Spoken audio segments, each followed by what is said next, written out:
of the Arkansas press conference this morning. Nobody called the Hogs in the media in the Omni down there that I could see anyway. But it is interesting. You know what the big story is for Arkansas? They haven't been very good. Yeah, they haven't. They brought back the man to run the offense, the one and only Bobby Petrino. That guy has got a checkered past, to say the least. That man got 9 lives, too, in the world of yes, college he does. sports. Yes, he does. He's got at least 9. Exactly. He might be on 9 now, and we're going to see if he's got 10. Good grief. I will never forget when he had the picture of when he wrecked on the motorcycle. Oh, Lord. Oh, man, with the girl. Oh, Lord. That was, but he's back. They brought him back. That's the worst. Like, to be doing something you're not supposed to be doing, and then you get into an accident while doing that thing you're not supposed to be doing with that person you ain't supposed to be with. Yeah, that's not good. And like, he had to go to the hospital. You know, exactly. You gotta go to the hospital. The gangster gets shot or something. The criminal gets shot. They're like, you gotta go to the hospital. I can't go to the hospital. Do you know somebody? Yeah. Do you know somebody? So you got to find the rogue doctor. You take out a big wad of cash, like Robert De Niro in the movie Heat. Yeah, he just grabs his briefcase where the stacks of the. You got to stitch me up. Yeah, and of all people in that movie, Jeremy Piven is the doctor. Like, that guy doesn't play a doctor in anything else he's in. They're coming out with Heat 2. They are? Yeah. They're coming out with, I saw it the other day. Yeah, they're in the works of putting together Heat 2. Is it going to be in theaters or streaming platform? They hadn't said. But I read it or in the De Niro's in it? I don't know if De Niro's going to be in it. Well, he got shot in the first one. Yes. He can't. Oh, sorry. Spoiler alert. Sorry. Whoa, no. That's not a spoiler alert, Willie. That movie's been out. Yeah, that movie's been out 20 years. It's the mid-90s. Exactly. That's a statute of limitations. And if you hadn't seen it then too bad. 20 years is the okay. Yeah. Is it 20 years? I thought it was 10. We can give it 10. If you hadn't seen it in 10 years, then there's no spoiler alert. That is a must-see, though. That you got to see that. So I'm excited. Heat 2. Yeah, Heat 2. Got a new group of guys. Yeah. Not everybody lives through. They can have a new team. Nah. A new team assembled. Exactly. So, but Nick, I'm changing his name. Uh-oh. His name is no longer just Nick Frazier or Dr. Crane. Dr. Crane. It's Food Frazier. Food Frazier. Yeah, because he was sitting here. They were doing the celebrity birthdays. He started talking about their moon pie. He mentioned Opryland. I was like, and he said moon pie. First thing he said was moon pie. I was like, yeah, that's Nick. I'm like, Nick, Nick, he still managed to win the competition. He can't get food out of his mind for nothing. Yes. He's always thinking about food. I can't help it. In fact, on the way over some here, people call it a disease. I call it a pleasure. I got a text from Nick, and you did too, about a taco they're now unveiling at the Royals ballpark. A taste of the K taco. Now, what caught your attention? This is a smothered taco, isn't it? This is something that I don't think I could order. This is a heart attack waiting to happen. That's what it is. Oof, big time. A heart attack waiting to happen. You're going to clog up your arteries. Exactly. All right, now describe this thing, Nick. Okay, it looks like a flatbread side of quesadilla. I mean, it's titled as a taste of tea or taste of cake taco. Yeah. Let's see, wrapped in cheeseburger quesadilla, topped with barbecue brisket, yummy, fries, lettuce, pickled onion, sriracha, Cracker Jacks, and barbecue sauce. Did you say Cracker Jacks? Sriracha Cracker Jacks. So sriracha Cracker Jacks? So, I'm not. What? So basically, this should be titled: The Royals have unveiled their mother of a heart attack ballpark food. Yeah. That's basically what it should be. Every ballpark has got it. They've got their own version. But they double down on. Look at all this stuff on here. Sriracha Cracker Jacks. They need to call it the heart attack home run. Yeah, there you go. There you go. And then they had the nerve to have a flag on top, like a little flag on the top. Like you do with a hot dog. Yes. I mean, goodness. Try making something healthy, people, okay? Try giving something healthy at the ballparks instead of this. So hear me out. I mean, it's probably good. I'm sure it's good. Hear me out. I see sausage in there as well. Like, yeah. I'll try this one time. I'm not going to get it every time. Like, people that probably listen to the show think I'm 1,000 pounds. I'm probably like 5'5", 289 pounds. I'm not that big. I'm still pretty slim for the most part, I'd say. Yeah, you are. I don't eat like this on a regular basis, though. It looks kind of appeasing. brisket, fries, lettuce, pickled onions. All that stuff is I get it, but then the sriracha Cracker Jacks, I don't understand. I didn't know they made sriracha They don't. Cracker Jacks. I don't think they do. They just I think they do put some seasoning over there. I told y'all before the show, I'm like, you know what? I'll get rid of the Cracker Jacks. I'll try without it. A Cracker Jack, is it caramel? Is the basic flavor of a regular Cracker Jack? But isn't it just popcorn? Yeah, it's just popcorn. It's just caramel glazed popcorn. Yeah, that's all it is. So popcorn. Is the caramel glaze still on there to make it a Cracker Jack, and then you put sriracha on top of the caramel? I think they sprinkle it on there. Or if you're smart, that sounds like it's just a fusion that I don't want to know about. Exactly, your stomach's gonna pay for it. If you're smart, you put Yes. the sriracha powder on the popcorn before you put the glaze, so it masks all the flavor inside. I see. Yeah. You know what? Let's see. We should put that up on the Twitter sphere.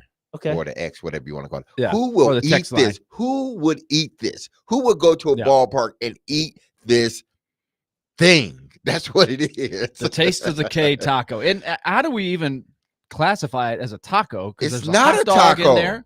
There's a cheeseburger quesadilla. Okay, in there, see, barbecue brisket. That's not taco. This is what. This is what you can't just put food together and name it a taco because you put it in a pita wrap, a pita bread, and you squish it up like a taco. I don't think it's not a taco. That's not a taco. That's not a. There's no beef. There's no sauce. This just not a taco. I would never consider this a taco. Do you agree with that, Nick? That's not a taco. It's not a taco. It's just a conglomerate of a bunch of stuff. It's like 1:30 in the morning and you're hungry. You want to go to Taco Bell. You get like 6 things off the menu and you just put it all together. That's what that is. Absolutely. You that guy or girl that had about 5 too many drinks. You finally get home after you've been driven home. You finally get home and you have that hodgepodge of food and you just start dumping it on, put it in the microwave and you eat it all together. That's basically what that is. I mean, that's me without any alcoholic drinks. I'm like, oh, that looks good. Let me just put it all together. Oh boy. Yeah, but this is what a meal at a ballpark. I'd serve that at my college football SMU video games. I'd give it to all the crowd like, hey, you guys come to our program, you're gonna get that. All right. Speaking of video games, of a program. Yeah, go ahead. We are going to clean the shop right now. We're going to use the text line a lot today. But speaking of video games, we're going to get into we have a great SEC question, college football question for the text line in just a couple of minutes. But I do want to ask you, Nick, you mentioned the video game. I have seen not just a lot of social media stuff on this, but like articles written on The Athletic and on ESPN about the college football video game. I don't know that I've ever seen more people just writing articles as if it's like a sports event that this video game has been unveiled. Where does that coming from? Like I remember way back when I was a minor league baseball player on the old Sega. We used to play NHL Sega a bunch, just killing time in the hotel rooms and stuff like that before games, after games.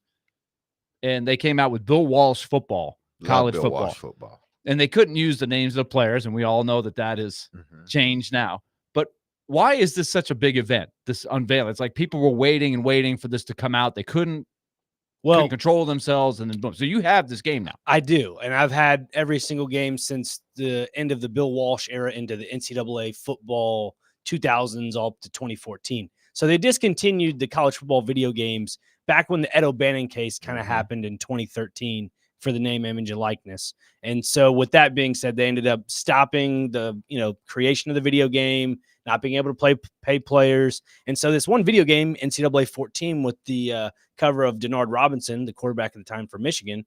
That was the last one, right? Yeah, in 2014. And so there are these dedicated people online that would always update rosters, and people would play modern day rosters from like 2015, 2016, 2017 on this old generation game. And it's just been so evergreen because everybody loves college football. I mean, that's been the #1 selling game for so long. And when you take that away, then you build the suspense of 11 years. People have waited for this one video game to come back out. Because they removed it abruptly. Yes. Because of the case. And because that's all we played in college, like NCAA. And then once I got, an adult was able to buy myself, that in Madden, Madden, they still put one out every year, They right? do, Mhm. but And so that's coming out soon, right? The Madden ratings and all that stuff. I always I will hear say discussion about that. I will say about Madden and NCAA. They're all under the umbrella of EA Sports, Mhm. but the video game community have not been too fond of the Madden franchise because they've been exposed to the point where they keep putting out the same game, obviously, same graphics. They just update the rosters and a few tweaks here and there. And I think Madden got caught with some old banners from like Madden 2019 and the modern Which Madden means they're not 23. really paying attention to it. They're just Exactly. throwing it back up there. And so EA Sports actually hired people from this Reddit page called College Football Revamped, and they were doing this they call it modding video games. It's somewhat illegal in some regards, but as long as you play offline, it's not illegal. But they basically were modding this old college football video game on the personal computers, the PCs, and they hired these people with EA Sports. And so they put a lot of detail into the Dynasty mode, meaning, I don't know if you heard Chase and Big Joe earlier, but in Dynasty mode, you're able to recruit players. You're able to send them direct messages, make a house call. You're What a able, damn video game. Wow. but it A plays. house call. But A house call. How does a house call in a video game work? You're given 600 hours for recruiting each week in a Dynasty, and each year it goes up 100 points of some sorts. And so when you're 600 points in, you have like a whole list of recruits from high school, transfers. Hold on, Nick. Stop. Okay. This is a damn job. Yeah.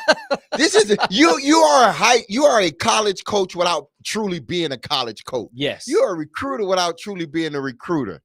This is ridiculous. That's why everybody loves it. That's your job. Like, There's so much detail to the game. That's why everybody loves it so much. so everybody's a scout now. Yeah. Everybody that has the game is a scout now. Here's the fun thing And about a it. recruiter. You also have online Dynasty where you can play up to about 32, I think it is, 32 teams with your friends on an online Dynasty. So you and 32 other friends or 12 other friends can do a Dynasty mode online. So I could be Mississippi State in the SEC, and you could have a friend that's Middle Tennessee State University in Conference USA. You both go undefeated. You meet in the 12-team playoff. You continue. And we also could be recruiting the same guy. Bingo, you can. Wow. And so on my bio, I'm gonna start putting, because I bought the game, I'm gonna start putting recruiter. Yeah. On my bio, I'm a recruiter. I am. Hey, so I gotta go out and recruit these kids. Now, or Let me throw this. virtual Does kids. this help you, Nick, Mhm. with your day job? Basically, does this have the names of the real players now? it does. It does Oh, have the that's names okay. of the real players. So this could help you familiarize yourself with rosters. So there's a benefit there. I will say this: I've now retired from playing video games, but back in the day, I played a ton. I mean, not as much as some people, but I played my share of NHL '94, which was a big one, and that just happened to be the summer I was playing minor league baseball. And at the time, Nashville didn't have a hockey team. I wasn't a huge hockey fan. I had grown up. I moved from New York to Florida, so I'd lost some connection with the NHL. But I will say it helped me a lot when the Predators came in. When the Predators came in, because of that video game, I knew the top line guys in the league, which I wouldn't have otherwise, probably, because I wasn't following as much. I would have only known the stars, but I knew probably the top 5 or 6 guys on each team from 2 or 3 years before that. That gave me a really good baseline of a starting point, and I learned that you still have a ton more to figure out at that point. But so at least I can see that there's a benefit. There is. And so you can actually tell everybody around you, hey, I'm working right now. Exactly. When you're on the video game. Exactly. Yeah. That's exactly there's another benefit. Exactly. I'm You can say you're familiarizing working. myself with the playbooks. I'm familiarizing myself with the fan bases. Also the players, can't forget that. And so I will say in my dynasty right now with SMU, first season, I said it earlier, went 5-7. Not the season I wanted, but you go to the transfer portal in the off season. After you're done, you start recruiting players. They either commit or they go elsewhere, whatever it is. So then it gives you These are real names? The recruits, no. The recruits are fictitious people. Yes, Okay. but I believe you can upload a realistic, like somebody goes real in depth and gets the top 100 players in high school football, and they like upload them to a dynasty if you want to make it that realistic. But I will say I got to the transfer portal aspect of things, and it gave me the option to encourage some players that were on my roster to leave and go elsewhere. You kind of gave him a Deion Sanders. I did. Hit the portal. The players that do not want to buy into my system, I told them So you put everybody out. No, I about You 8. brought your own suitcase. I did. I brought about Okay. 15 players told them to go pack their bags and go Okay. elsewhere. I said, Damn, man, you hardcore. Yeah, that's why I went 5 and 7. I benched them. They didn't want to Okay. play. They didn't want to practice. I'm like, you know what? You got people that don't want to practice? Yeah, Wow. because I In want a video game? Well, here's the thing. There's also a. I sound bad right now, but No, but that's a killer. There's- It's like you actually playing the video game, which means you control everything. yeah. But there's that little knucklehead kid that don't want to practice. What do? You Hey, control them. There's a road to glory where you're able to be one player. And Uh-huh. in the old game, you used to do high school into college. Well, this one you start as a freshman in college. Uh-huh. And so there's like a difficulty where it's like easy, hard, extremely hard. If you click extremely hard, like road to glory, apparently you get no play time until you're like snap. senior year. So you're just sitting there, Yeah, you're just watching sitting on the bench. game. Yeah, that's exactly Oh, what it wow. is. So I haven't done Road to Glory yet, but that's what I've heard. But my second year with SMU in my dynasty, I made a big boo-boo, made a mistake. I scheduled my first 4 games, number 4 ranked Alabama, number 1 ranked Ohio State, number 7 ranked Damn. Auburn. Hang on. And then my 4th week was against TCU, and they weren't ranked. Well, then when I got to that game, they were ranked 12th in the nation. And so I had the hardest schedule in the nation.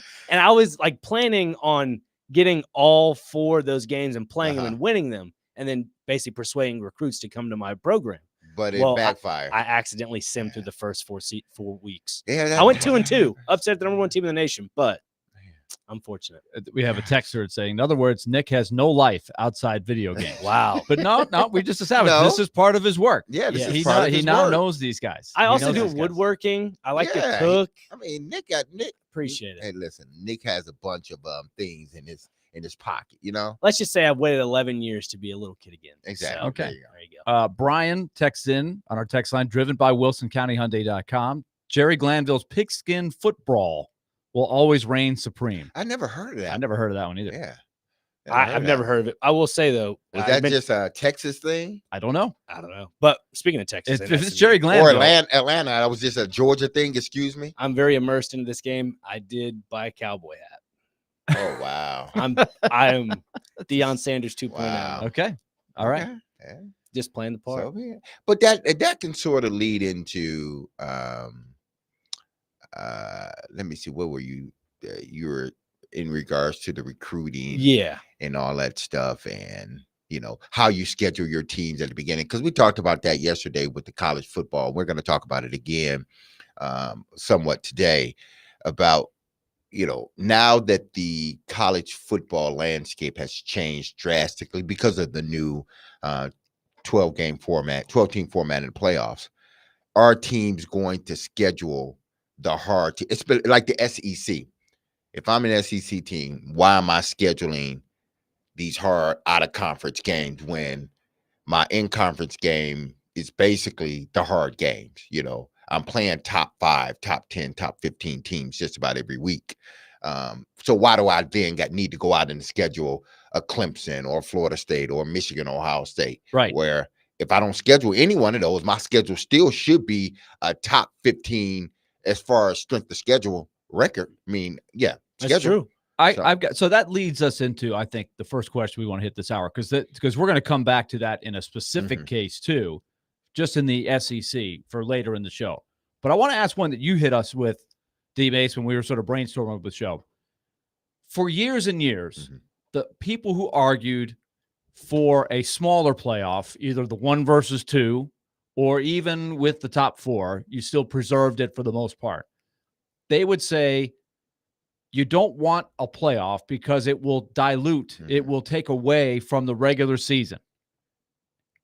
And I got to thinking about, you asked the question, is the season going to be the regular season, forget about the playoffs, but with more slots available, is that going to be more exciting for the regular season or less exciting? And so I want to get some people's answer on that. I don't know that it's an easy answer. The old school people would say, well, this is why I love college football, because I love the fact that those top teams, they can't afford to lose a game. If you lose a game, you may not be able to make it. And if you lose 2, you're out. You're done. You can't win it. That's compelling. But there's not that many teams. There's only a few games every year that really play into that, each weekend, right? You might have 1 or 2 as the season goes along, and then you start eliminating Right. Yeah. After 7 or 8 games, there's probably still 8 to 10 teams that have still, one loss or still are undefeated. And you're Mhm. like, they're still undefeated. And you look at the next 3 or 4 games. Can they win this next 3 or 4? Well, maybe.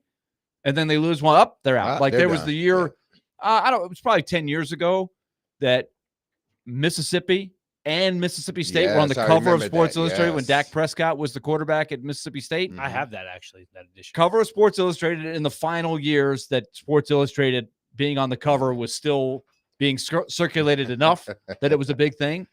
Now, when's the last time you grabbed a magazine of any kind, let alone a Sports Illustrated? Yeah, you're right. That used to be the thing. I remember when Steve McNair was on the cover of Sports Illustrated. I was like, man, we're a Major League Sports town. We got a team on the cover of Sports Illustrated. Yeah.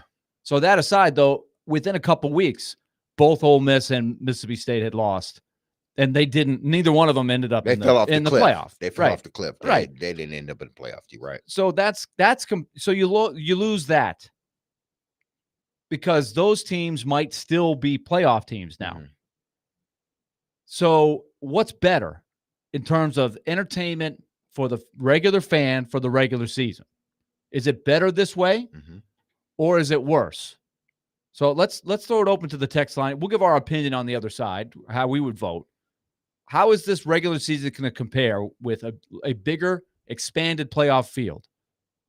Better regular season or worse? 615-737-1025. We want to get the text line going. Driven by WilsonCountyHyundai.com. This is Willy and DMase, and we are broadcasting live from the Busy Bee Heating and Air Conditioning Game Nashville Studios, home of the $99 yearly Beehive membership, where the buzz is always about great service.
Sometimes you wanna go where everybody knows your name.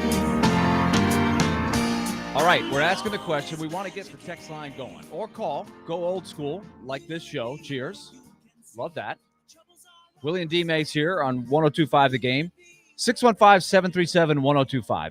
Do you expect this regular season to be more exciting or less exciting with the new system? And I remember when they first put in the wild card, or they added a wild card to baseball and football, right, where you expand the field. The argument is more teams stay in the race longer, so you have more relevant games late in the season with more playoff spots up for grabs. But you lose that element of a late season, and this is not a good example, but I'm trying to think of great games, regular season games in a college football season that had so much riding on it, where the winner can play for a national title and the loser is out. Every year, Florida and Tennessee in the 90s, when Peyton Manning and Philip Fulmer had the Vols at their peak and they couldn't get past Steve Spurrier and the Gators, that game early in the season was so big because it was super tough to recover from that if you lost. I think if that game were played and the system as it is today we're going on, both teams easily would have made the playoffs. Exactly. Right? Peyton Manning, they won one SEC championship. They never won the national title, but for 3 straight years, they would have been in the playoff. Whereas, as it was, they never got into a national title game. No, they never were in there. You couldn't back then. You couldn't afford to lose one game, because if you lost one game, now you put yourself in a position of potential tiebreakers, or not making it because you have 2 teams that are undefeated. And then depending on what conference you're in, you still may not go back in the old playoff format, which it really wasn't a playoff. It was just you take the 2 top teams, and then they expanded to 4, and so that opened up a little bit of a 12-1 team. But we never thought, if you are 10-2, you're not getting in, or if you're 11-2 because you won your championship game, that doesn't necessarily mean you're going to get in. If you're an SEC team and you win your championship game, more than likely you may get in SEC, possibly Big Ten, but some of these other conferences, once you lost one game, man, you were crossing your fingers hoping that you were going to get in. Now the avenue it's more wide open. You have more avenues, or you have more roads to get into the college football playoffs. No longer is it, if I lose 1, I'm sitting over here sweating. If I lose 2, definitely I'm out of it. It's not like that anymore. 2 wins still get you in. 3, depending on what conference you're in, will get you in. There was a gentleman that called our show the other day and brought up Auburn in the early 2000s under Tommy Tuberville that had an undefeated season. I think it was 2004, where they were left out of the playoff because it was only 1 versus 2 back then, which is part of the reason they ended up going. So you had 3 undefeated. 4. Yeah.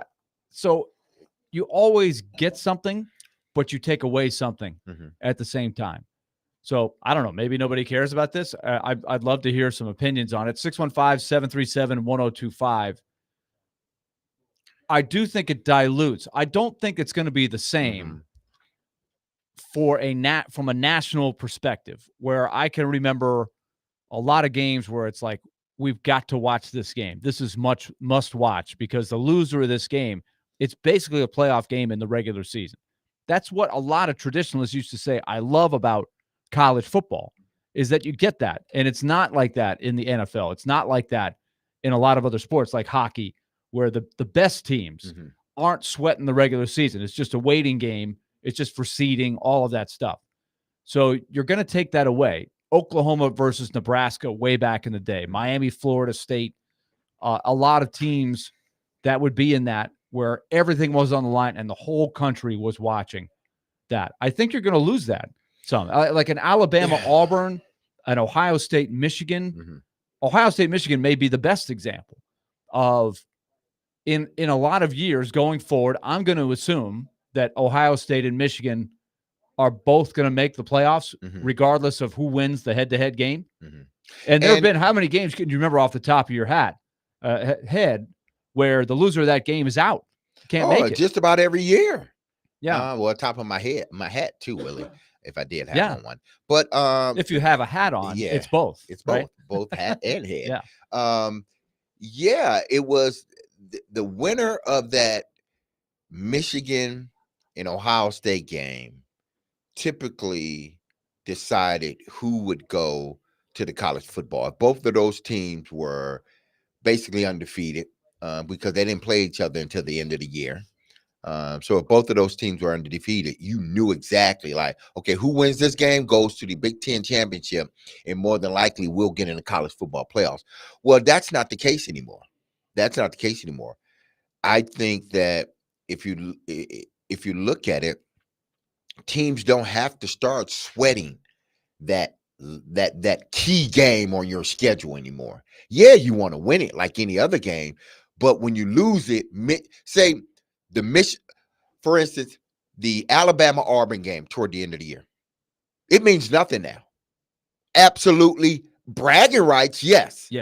That's what it means. But it's going to lose something. It means absolutely nothing in the big scheme of things because both of those teams, whoever lose, can still have an opportunity to go to the college football right, and playoffs. it's going to depend on each year. There was one a couple years ago, and Derek Mason, the coach, was the defensive coordinator, almost as a big underdog, spoiled Alabama's season. The Hail Mary at the end. Well, that was last year, right? Yeah, you're right. That was huge. That was huge. But there was, I want to say this might have been 2 years ago. Well, McCrary was still there. Roger McCrary was still there. Yes. Alabama had a powerhouse team, and they were one stop away. And they didn't use their timeouts. The guy ran out of bounds. Like Auburn almost pulled it off. But now Alabama in that scenario could have survived an upset of Auburn, and it doesn't, quote, ruin the season. They still would have been in. They still probably would have been in the playoff, right? I'll give you another example. Last year, SEC championship game. It ruined Georgia's season losing that game. That vaulted Alabama in, and it put Georgia out. Now, that game would have had that game going in, knowing both teams are going to be in the playoffs. Exactly. It doesn't mean anything. Like there's a guy that has been asking, and I don't know who he is. It's the same guy I've realized that's asking this question every day to the coaches that go up on the podium down in Dallas. He says, should the SEC not play the championship game because what we just said, it may not have the same significance because both teams are probably in most years going to go to the playoffs. Regardless who wins that game. It's just going to be for seeding. It will be for a bye in a lot of cases, probably. Although some years, maybe both teams will get a bye. Well, I guess it's only the automatic bid. You have to win your league to get the bye. So you would have that. But at least both teams would, most years are going to say, we'll be in the playoffs, whether we win this game or lose this game. He was also saying the league would be better off not playing the game because of the wear and tear. We're really adding a lot to the end of a college football season. You might have to win you might have to play 17 games to win the whole thing. And don't play, because you don't necessarily have to play the SEC championship game. Now, again, will they get rid of that game? No, they're not going to get rid of it. But why? Because it brings money. That's the only reason they're not getting rid of that game, because it's already been booked in. Right. The money's already coming from it. So you can't, sort of take it away. But I understand what he's saying. Why not whoever wins the regular season title? That's it. There's no extra game then. That's like having an extra game for the AFC South. Okay, the season's over with. We have another game for the AFC South to see who goes to the playoffs. No, we don't need that. Who won the AFC South during the regular season? That's who should get the first round. If indeed you are one of the top teams, that team should get the first round bye, because one, I won my division. Two, I have the best record in the AFC. I'm just talking about from a pro standpoint. College football can be the same way. whoever wins the regular season title, you get the first round bye.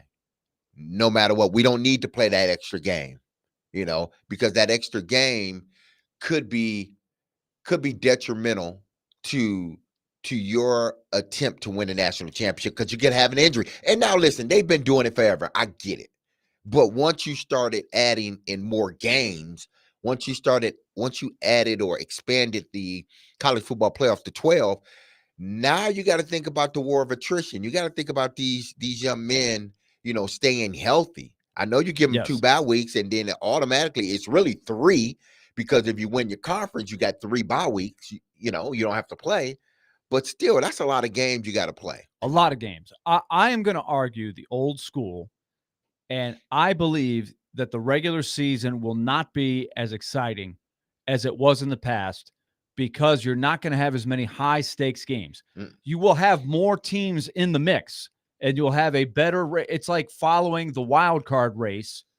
Like let's say it's for the wild cards in the NHL. Who gets the last spot? Like this past year was Washington, Detroit, Philadelphia came back down to the last game. But those were that's to determine the 8th place team. Mm-hmm. That's not quite as exciting. It's good.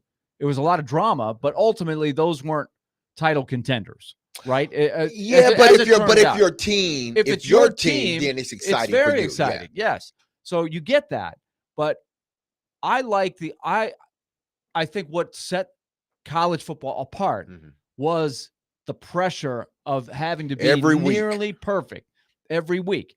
And so you're going to lose that. So I'm throwing that forward. And I think some other things are going to affect the regular season, one of which I hadn't thought about until you sent this clip of Dabo Swinney, which we're going to play coming out of the break here. But I want to hear your opinion on this. What changed to the regular season are we going to see? Are you going to miss the old significance of having less spots available for the playoffs, and so the regular season means more? We used to get that call all the time on the shows that I've been a part of for a long, long time. It's an argument why they didn't want to see an expanded playoff. So what do you think? 615-737-1025. That's 615-737-1025. Weigh in, and we'll get your calls and texts next here on 1025 The Game. We're going to tell you what Dabo Swinney is concerned about going forward with some regular seasons in this new world of college football. We're back after this.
You'll probably see some guys, if you're 4-4 and probably out of the playoffs, probably see some guys head off to Arizona and train. You'll probably see some situations like you see in the NFL. The Ravens are in the playoffs. They got locked up, right? They got the bye. They got one more game that really means nothing. Maybe you're 11-0 and you got that rivalry game. But, you play your biggest foe next week in the conference championship, and if you win that game, you're going to get a bye. Those are things that are probably decisions you'll see play out all throughout college football. Dabo Swinney, head coach for Clemson, talking about maybe some things that could come up in this new world of college football. It's been a theme that we've hit on all week with SEC Media Days going on down in Dallas. Willy Donick and Derek Mason here with you for Willy and DMase. And I'll be honest, I had not thought of that, but this goes along the lines of what I wonder about with how the regular season is going to be affected. One thing you could count on for years and years in the college football world was how big the regular season games were, and you throw in the conference championship game. Let's take them one by one. What about this one, DMase, where he says, let's take Alabama and Auburn. Let's just say Alabama is 11-1. Now, this would have to be pretty distinct because in a 16-team league with no divisions, I think the chances of this happening are lower than they used to be. But let's even say they're 11. Let's say they're 11-0. 11-0. They know the math tells them they're going to be in the SEC championship game, whether they win or lose against Auburn. In theory, they could rest guys and then win the championship game to get a bye. But I think Dabo Swinney is throwing something out there that is not going to apply very often in the SEC. I don't think, but it could come up, right? He's just saying, could this kind of stuff happen where a college football team could rest starters knowing that they just have to play and win the conference championship game, and then they will get a bye into the college football playoff? I mean, listen, I can see it happening more so toward the end of the year, like Dabo said, where the scenario is, you're an 11-0 team and, going up against a 10-1 team. And you feel, okay, I'm in the championship game anyway. Why do I need to play this last game? I don't think it would happen in the SEC and probably not in the Big Ten, but I could see it happening in the ACC. I could. Yeah, but then again, I mean, it can happen in all these conferences. It just depends on how the conference looked that particular year. Right. You can have a team in the SEC or the Big Ten, and they're undefeated, and there may be another undefeated team, or there may be a team with one loss. You're making it to the conference final. You're making it to championship game. You know that. So why not pull my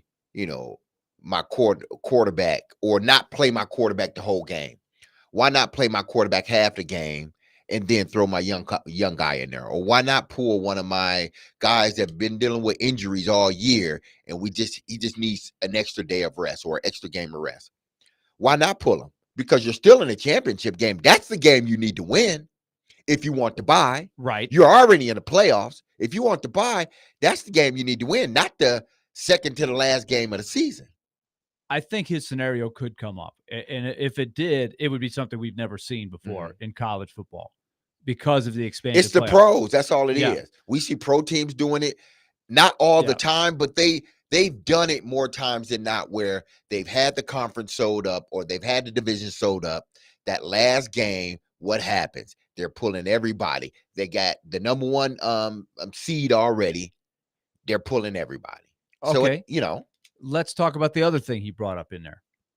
And that was, you're playing in a program that you hope is going to be a playoff team. And Dabo said, okay, you have a bit of an off year. You slip, you lose a third conference game, and it's clear you're not going to make it to the playoffs. He said he thinks he's going to see some players bolt from school, go to Arizona. He said, go to Arizona. I don't know why Because Arizona. that's the place where guys work out. He said, go to Arizona and start training. This is another thing that was not in the vernacular just a couple of years ago, but it's basically skipping the bowl game, but almost the next step of even missing the last regular season game to start preparing for the draft. So it just shows you where his mind is in terms of kids wanting to finish the semester. Playing the bowl game is not even a thought now. It is, I got to get, as soon as my team's out of the playoff race, I'm going to leave my team and start looking out for me and start preparing for the draft. Do you think we'll see that? Or is he being a little paranoid there? I don't think he's being paranoid. I think it will happen.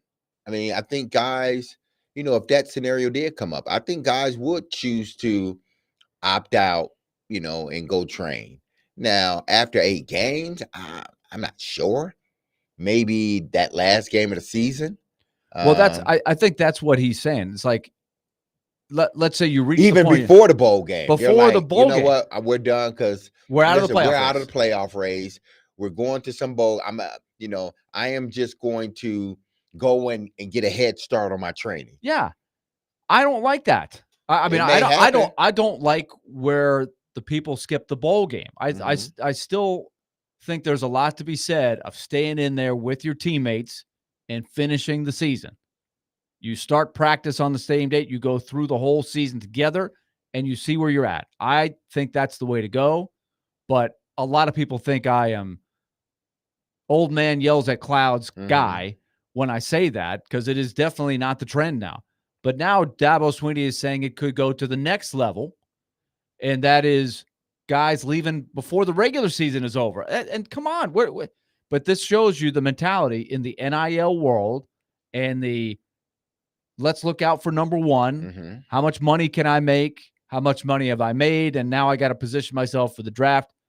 Are college coaches going to have to pay the guys more to stay for the end of the regular season just so they don't do that? You may have to. It just depends. That's wrong. But the college football playoffs have made at some universities, I'm not going to say all, but at some universities with some student athletes, because of what's going on with the playoff structure, I think it's going to give those top prospects the opportunity to, if my team's not making it, then I am not playing in that last game because there's no benefit. Like if I'm out, but the benefit is being there for your team. Well, I understand what the benefit is from that standpoint. Yeah, but it's like, dude, I'm getting ready to start my life now. You can't wait until the end of November. Some people can't. They want to get a jump start on training, man. This is serious business, more so than the actual game that they're going to play in. They want to make sure that they are ready to go. They get a jump start on whoever is coming out that year. Oh, you're playing in the bowl game, or I'm going to get jump start on you, and I'm going to go start working out in Arizona or in here in Nashville or somewhere else. So they just want to get a jump on it. So I think it's going to happen. I can't stand that. Will it happen? But will it happen as much as probably Dabo thinks it will? No, I don't think it will. I think it's a coach probably a little paranoid, a little, oh my gosh, this is changing so fast. What else could come up here? I do think there'll be some things that come up that we don't expect will come up based on this new format. Having more playoff spots is exciting on one end, but for everything you get, you probably take away something. 615-737-1025. Let's get to Will, who wants to weigh in on this, driven by WilsonCountyHyundai.com. Will, thanks for calling. What do you got?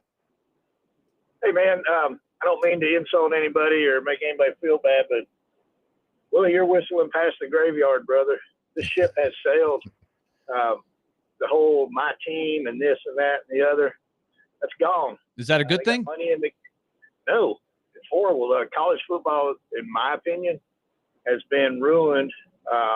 They didn't go about it the right way. The players probably do deserve some sort of compensation and whatnot.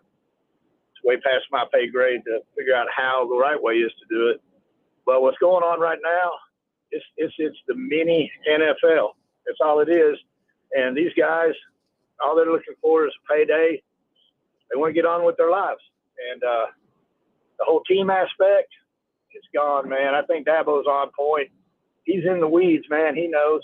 He's around it all the time. And, whistling past the graveyard, it is what it is. Appreciate your show. Love listening to you guys. God bless you. Thank you. Will. Appreciate it, Will, for the call. So he actually agrees with me. Yeah, but he's like, But this is reality. Yeah, it's reality. You got to fight that. I think. Like I have heard Nick Saban fight it this week and to it some hadn't degree. changed. Well, it's not going to change today. It's not going to change. It's not going to period. change today. It is going to change someday. Is my prediction. It's going to get worse. No, it's not. Yes, it is. It's not Willie. going to get worse. Yes, it is, Willie. It's going to change, but not for the better. Well, I think Greg Sankey has to lead the charge along with Nick Saban. Who was it earlier? I think it was Jonathan Hutton that said that Nick Saban could be, in some sense, the college football czar that everybody's looking for. And I think he would be the right guy to carry that mantle. But it's got to lead to sort of you got to legislate some of this stuff out, because Tim Corbin had a great way of putting it in his article with Joe Rexroad about the college baseball thing. But a lot of the same things apply. He said, this is not free agency. But it is. No, he said it's not free agency. Free agency has a two-way contract between two entities. He goes, this is a one-way. He says this is free agency has parameters. This has no parameters, this system. There's no rules. But there is still another. So that's wrong. But there still is a two-way thing, because I want a contract to come to your school. You have to It's not a contract. No, it's a contract with the NIL. It's not the school. Well, the school, you have a contract with the school, but that's your scholarship. But the NIL that's opposite the school, but there's still a contract, saying that, okay, you need to do this in order to get that. It is free agency. Now, it's free agency a little bit different, because in actual free agency, the actual ball club is in charge of negotiating whatever contract that is you're going to get. In this situation is whoever's outside of the ball club, whoever's outside of the university. Now they're dictating the terms. You and that person is dictating the terms of the contract. So it's still a two-way thing, but it's not with the school. I will just say, Nick Saban, keep fighting. Tim Corbin, keep fighting. I think a lot of coaches really want something more than what it is now. We've got to do this. Or will be right, that we're all whistling past the graveyard. This isn't the way it should be. It's not the way it shouldn't be. It shouldn't be this way. And it's not good for the kids. But it's not good for the kids. I understand, but because of the arrogance of the NCAA, we are at where we're at now. And there's no fix. You can't fix it. Well, we are where we are, so we have to fix it. It's broken, but we got to fix it. Here's another good texter. True college football fans do not care about their team winning the national championship or making a playoff. I don't know if I agree with that. I don't agree with that one. As a diehard Ohio State fan, I care about one thing, and that's beating Michigan. If a coach during a rivalry game cares more about resting players than beating the team rival, you will see those coaches be fired. I do agree. If you're not getting fired. You're not getting fired, because if we win the national championship, damn that Michigan game, damn that Ohio State game, damn that Auburn game. So you disagree with that? Yes, because how controversial would it be, though, if somehow Michigan and Ohio State, both teams are going to the playoff, and so the actual regular season game, you could afford to. So who is it controversial to? Who is it controversial to? That's it. It's just not all fans, just their fan base. It's controversial to their fan base, but if that same fan base goes on to win the title, they don't give a damn about that.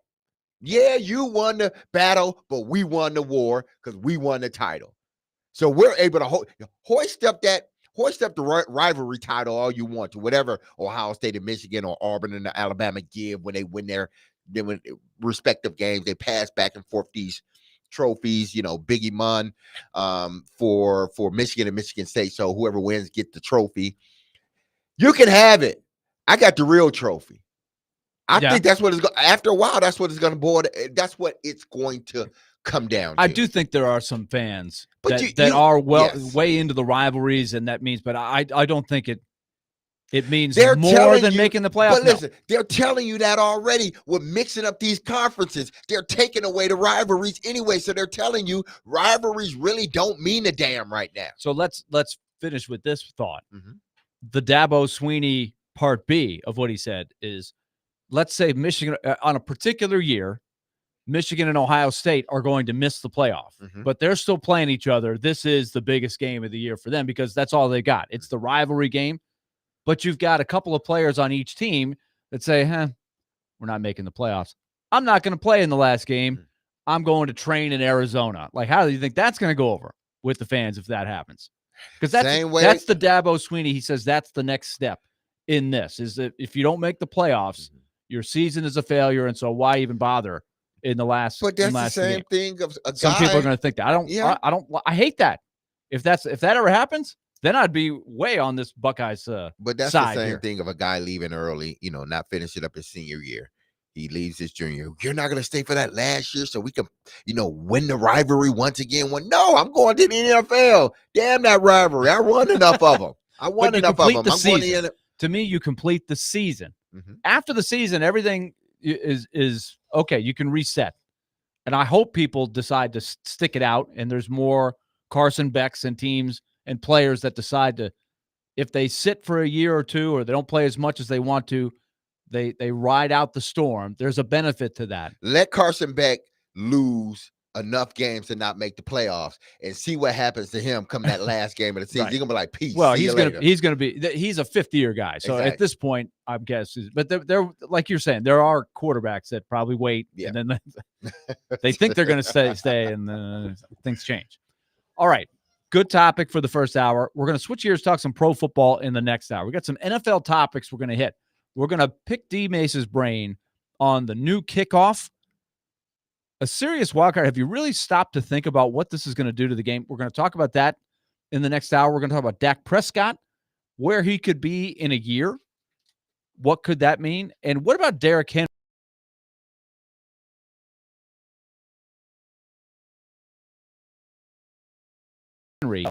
For this coming year? Will he be the best for the Ravens? Stay tuned. We'll talk about it when we come back here on 102.5 The Game.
Willy and DMase, hour number 2, brought to you by Zen Sports. Start earning cash rewards on your bets today. Gambling problem? Call 1-800-889-9789. Terms and conditions apply. Must be 21 and up and in Tennessee to bet. Willie Donick, Derek Mason, Nick Frazier behind the glass. And we're going to talk about this new NFL kickoff. And I'm going to guess that there are a lot of people out there listening that are saying, you know what? I've heard about this new kickoff. I don't know. Much ado about nothing, or are they going to bring the excitement back to the kickoff? We've got a texter who already on the front end has weighed in. Randy, he says, I've been waiting to hear a segment on the kickoff rules and effects. I saw a report where Kansas City will not be having Harrison Butker do kickoffs because the greater chance of the kicker having to be involved in the return game. So that's just one small aspect of this new thing where they're trying to bring the excitement back into the kickoff, but at the same time try to avoid the collisions that had it be taken back a number of notches over the years. They don't want the studies showed that concussions, high collisions, dangerous injuries are more prevalent on the old kick return where you had the wedge and you had these huge collisions. So they've come up with this hybrid kickoff. First of all, did you guys watch it in effect in the XFL over the summer? I can honestly tell you I did not. I didn't watch it. So I wonder what this is going to look like in the NFL. When I watch it, it'll be the first time I've ever watched it live. I've seen it in the XFL. I didn't really start paying attention to it until last season. I think the XFL, were they not doing it the prior year? This whole kickoff format, or did they just start it this I don't know, or the year before? Let's explain what they did, because what you can do now is you can boot it out of the end zone for a touchback, but the ball now comes out to the 30-yard line, so there's further up the field. So there's a penalty if you're kicking it out the back of the end zone. You're giving up a little bit better field position than you were. So there's a little more incentive to try to cover the kick and pin the team inside the 30, inside the 20, all of that stuff. And that's what a lot of teams have been doing effectively. I think the Patriots and Bill Belichick were among the forerunners, as they often were, where a lot of people were saying, oh, we'll just take the touchback. We'll eliminate any chance that we give up a kick return for a big play or a touchdown. We'll just kick it out of the end zone. But Bill Belichick said, no, if we do this a certain way, we will pin the team inside the 25 way more often than not, and it's worth the risk of kicking it. So over the years, it still wasn't a whole lot of excitement. You weren't seeing big kickoff returns, they're fun. Those are entertaining to watch. Think about your fantasy team where you draft a defense and special teams. There are a lot less special teams touchdowns than there used to be. So now what they've done is the people covering the kick, the kickoff coverage team, cannot move until the ball either hits the ground or is caught, touched by the returner, right? Yeah. So it sets up. It gives you. There's no incentive to kick the ball out the back of the end zone anymore. They've taken that away. What that essentially did, because the NFL, the last couple of years, it's just been back and forth with this thing. We've gotten so used to the way it used to be, where we got returns, you were seeing the exciting returns, but then so also on the flip side of that, you were seeing more injuries, concussions and stuff like that. So they changed the rule only because of the concussion, the severity of the concussion that could happen on that particular play. So they changed it. So then you start getting NFL teams that were getting these strong leg kickers, and we just kick it out the back of the end zone, and we'll take it at the 20, 25-yard line. We'll deal with that. But you talk about Bill Belichick. Well, that sort of strategy was in play. I remember we used to use the sort of like a pooch kick on kickoffs or directional kicks, because we would try to pin them on the corner, in the corner of the not necessarily the end zone, but in between that 5 and 15, 10. Yeah. You would try to pin them like 2 yards from the sideline. That only gives them half the field to work with, and then you cover. So teams have been doing that. but they got away from it the last 5-6 years because it was like just pooch it out the back of the end zone. We're taking it to 20. Well, the NFL said, hold on, we don't want it, because for a couple of years there were people that thought they were just going to eliminate the kickoff, like just do away with it because of the rule changes they were making.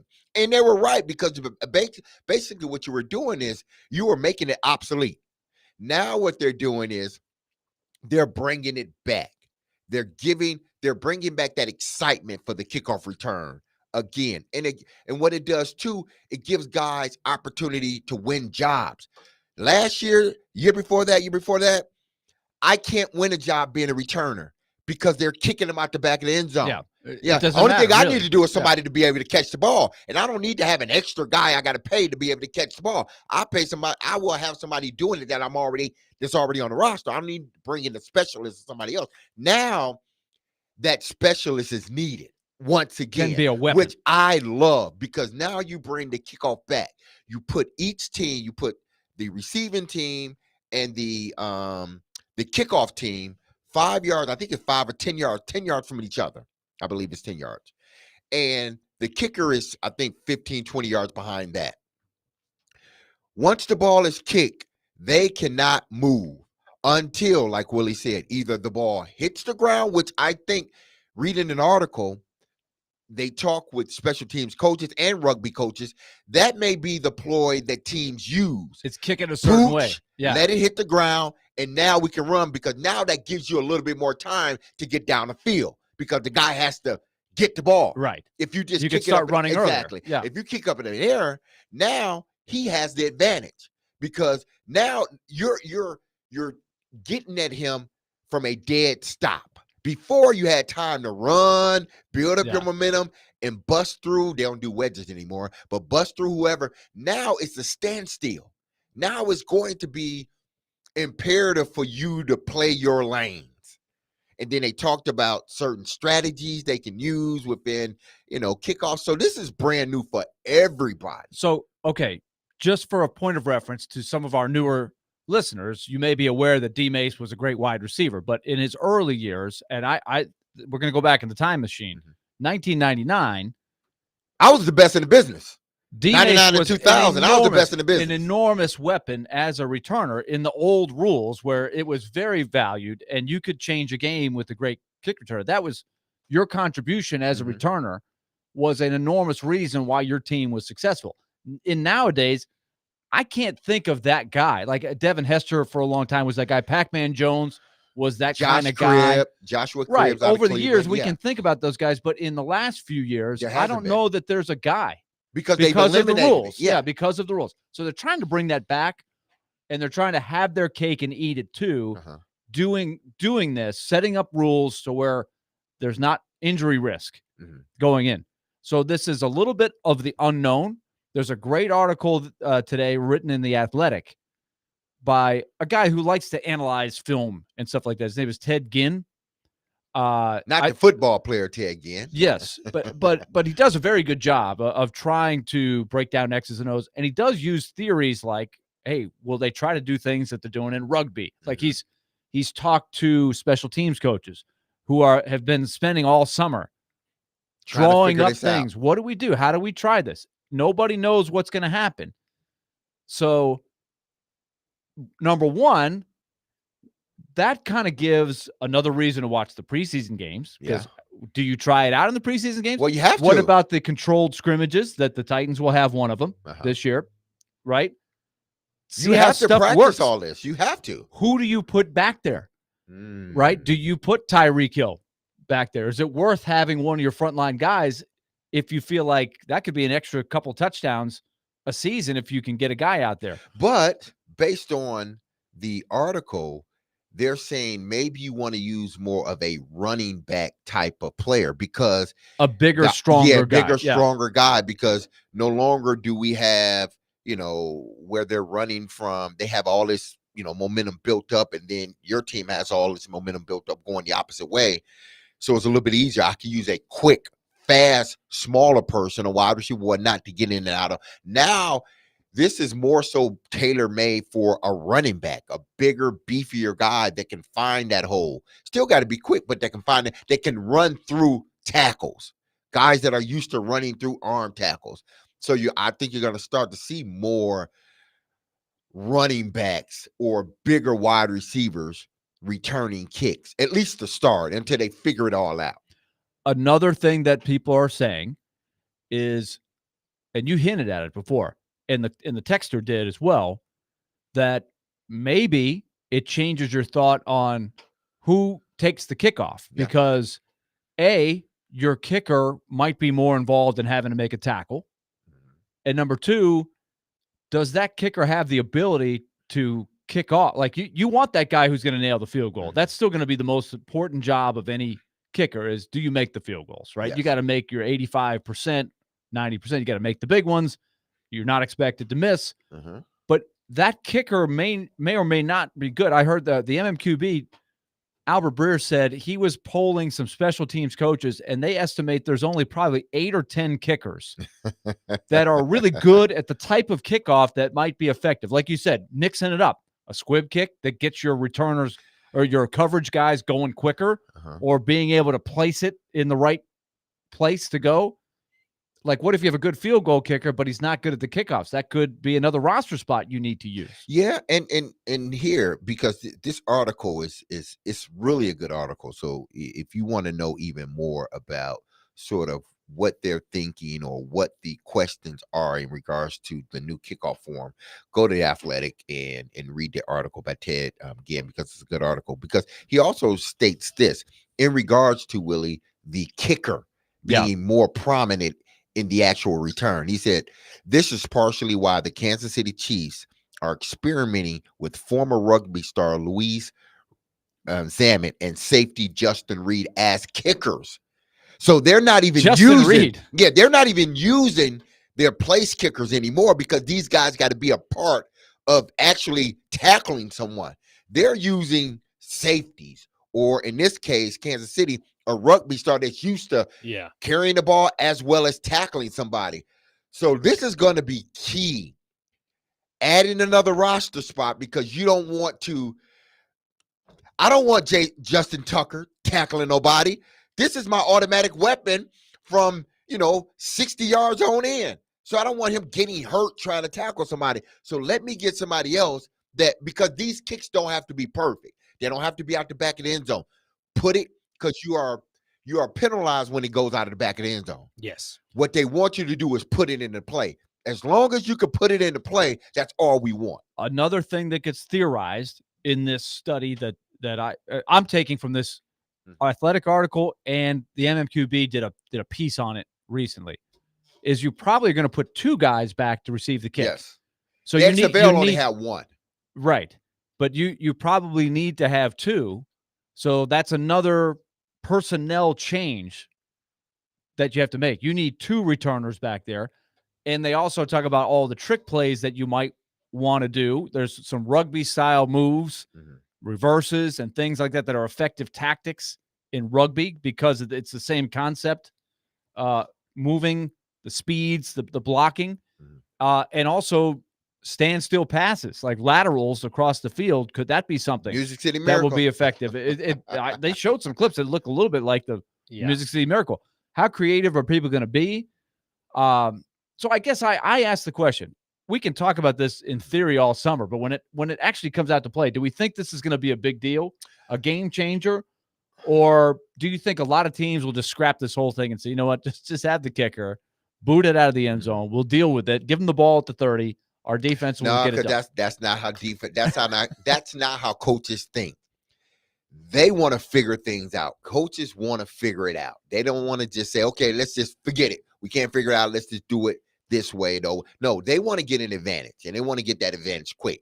And whoever figures it out first is going to come out better. You think the Titans will figure it out? I hope they figure it out. Do they have anybody on the roster? A texter said Cordero Patterson is probably the best kick returner, punt returner the last few years. Yeah. I'll buy that. Yeah. And he has got that unique shuffling skill set. Yeah, he's what it seems like they're going to be looking for now in regards to a returner. More physical guys that can run through arm tackles. A Deebo Samuel. Don't be surprised if you see Deebo Samuel on San Francisco's kickoff return. He's more of a physical player. So I can understand when a caller, says something like that. Yeah. Do we have anybody in mind? Do we think the Titans would use? Will they use Burks back there? Would they use? They could use Burks. Does he fit the profile? Is it he may Pollard? Is it? I'm just trying to think of other guys that Jackson, might Tulane. the new kid they just drafted. They can use. He was drafted, I think, with that in mind, right? I think so. Yeah. I mean, I have an idea about this, and you guys kind of already prefaced, so I know we're close to the break. But NRL rugby, I'm a big rugby guy. You guys know that. I mean, there are guys that are phenomenal kickers that are the size of linebackers in this league, like Nico Hines, Nathan Cleary, who's a part of like the biggest dynasty in Australian rugby right now. They're going for their 4th championship in a row, which has never been done. But he's the size of a middle linebacker, but he can kick the ball on a pinpoint dime to where, say, for instance, on a kickoff, like you're talking about sky kicks earlier, pinning it in a certain spot. These guys kick it a mile up into the sky. Gives you plenty of time to kind of get your strategy down and go where you need to go. Plus, he's able to tackle somebody. And like you were saying earlier, you don't want to get Justin Tucker or Harrison Butker kind of stuck in the middle of all that. When you got a guy that can kick the ball and can tackle somebody at a physical rate, fine by me. And if that guy could carry the ball, and if he can return, it opens up another roster spot. That's the kind of utility guy that would be very valuable. So now you got 3 kickers. Now you will have 3 kickers on the roster potentially. So then does that mean the NFL opens up a extra roster spot and categorize it as 3 utility guys? I don't know. I probably not. I think they're going to resist that. They don't like the specialist. They're trying to limit. That's why they keep the game day roster to 45. But this would be a specialist situation. Right. But if you're playing more than one role, then that probably helps. I mean, everybody can do it. It's just, do you want to use one of your 45 for that? Are you saying you would keep an extra? I'm saying 6. Yeah, I'm saying they add 3 roster spots, make it 40, 49, right? 48. If it's 45 now, be 48. Yeah. I think they open 3 more spots because then you have a kicker option. You have maybe a returner option. I know that's already in the plans for NFL stuff, but I think if you want to get a specialist in a rugby style for I guess utility player to return, I think it's a very good option. Also, quickly, it may bring back, and I know this group will love it, it may bring back fullbacks. Let's go. It may bring back the traditional fullback in a sense. Now, he's not going to be used on offense all the time, but it does bring back that potential because that second returner has to be a hell of a blocker too because of the way everything is spaced out. Okay. So it could bring a certain position that is sort of forgotten about on most teams, not all, because Baltimore still use theirs. There are a few other teams that still use a fullback. I think Detroit still use theirs, but it actually would bring a fullback back in the mix. This could go a couple of different ways. A few years ago, it would have sounded pretty crazy to say, you know what? All of the punters, basically, in the SEC are going to be from Australia. Like, that would have been pretty crazy. But now that's basically true. Most of the punters, big majority, are Australian rules football guys that, because of what Nick was saying, for a punter, being able to kick it a long way, be creative, kick on the run, and still get it in a pinpoint spot, that's a skill that those guys have. And so punting has evolved for that reason. So this is going to evolve. It is just a matter of what we see. What do you need? What works with that? So it's really interesting to think about. I wonder how quick it will happen, but it's just another thing that's going to be new this year. Just like there's a lot of new in college football. It's going to be exciting. Seven at-large spots. This is going to change things. 16 teams in the SEC. It's going to change things. New kickoff rule in football. It's going to be different. We'll see what happens. Do you think we'll see one in the first week of the NFL season, a return? Great question. Absolutely. And also, what if this is how Traylon Burks becomes more relevant? Like, that's. Hey, I did it. Trying to. Why can't he do it? It was a springboard for how you got on the field more. Absolutely. And maybe it could be for him. We'll see. If I'm an NFL scout before we go, I would look at the NRL in the aspect of goal line dropouts, which are about 10-yard kicks, and they have to go like right on the outside of the touch line. and it's like small 10-yard gap. Highly look into that if I'm a scout. All right, we've got a surprise guest when we come back. Caroline Fenton is going to make her first appearance on our show since she left for greener pastures. We'll give her a hard time with that, but she's working for Yahoo Sports now. She is at SEC Media Days, and so she's going to catch up with us and just tell us what it's been like down in Dallas. We'll ask her a few SEC questions that we've been kicking around this week, but it'll be good to catch up with her next here on Willy and DMase, 102.5 The Game.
Happy Thursday, everyone. This is Derek Mason, and you heard me tell you about Dr. Lodge and his staff at Cool Springs MD for some time now, man. I keep on telling you about Dr. Lodge and Cool Springs. But if you have set out to lose weight, chances are it's not your first time setting a resolution to shed some extra pounds, only to face disappointment, people, and we've all been through it at one point or another.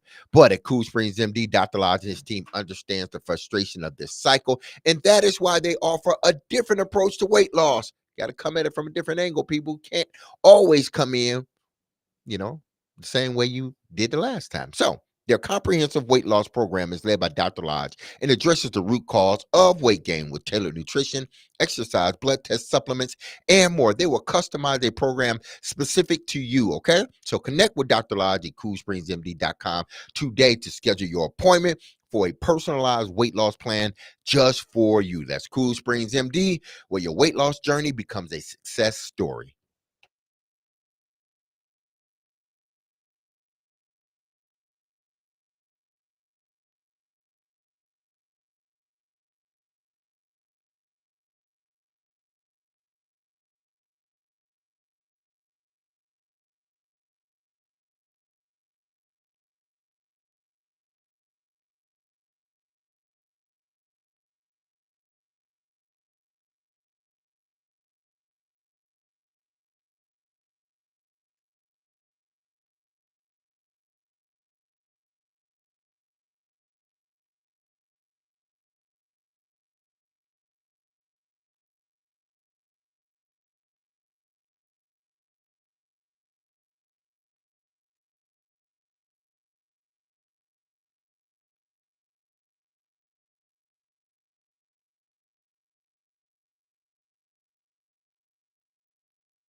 We continue with Willy and DMase, broadcasting from the Busy Bee Plumbing, heating, and air conditioning Game Nashville Studios. Home with the $99 yearly Beehive membership, where the buzz is always about great service.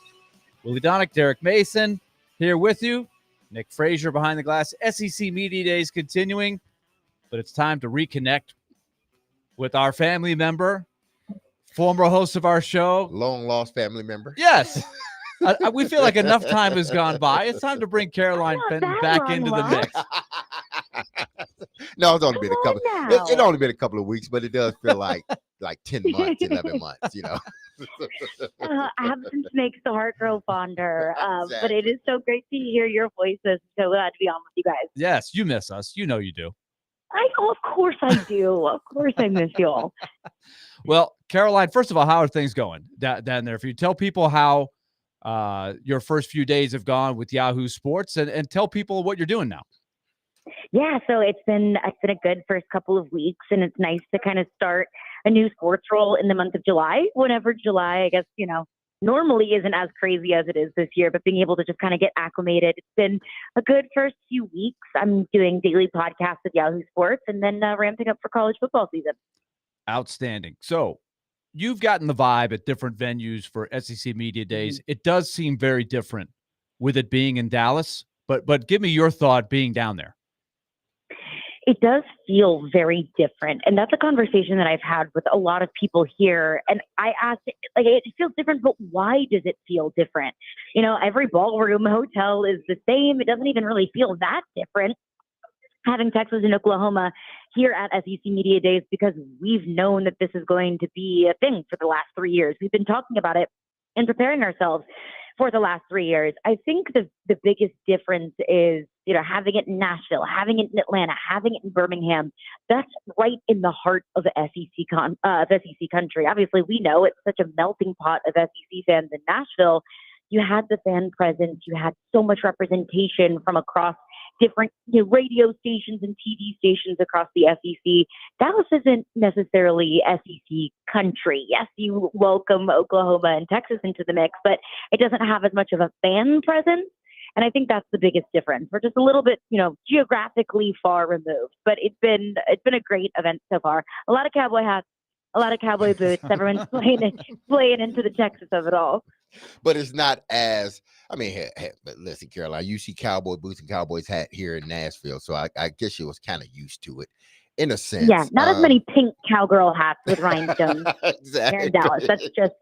That's mostly on Broadway. Yeah. Now, how has it been? Because also the big talk has been, Nick Saban on the other side now. What has been the talk there amongst, your peers and everyone else? Because he's doing a phenomenal job. And he just brings a different cachet with his championships and his knowledge of the game. So what's been the talk like behind the scenes about what's going on with him this season? It's so funny because every time I've ever seen Nick Saban at SEC Media Days, he's followed by an Alabama State trooper. He has a police escort. He can't go to the bathroom without an entire entourage or posse around him. Well, I was walking out of the hotel the other day, and Nick Saban's just walking around by himself, like in shorts and a golf polo. I'm like, is that Nick Saban just being one of us? So it is kind of fun to see him in this different role.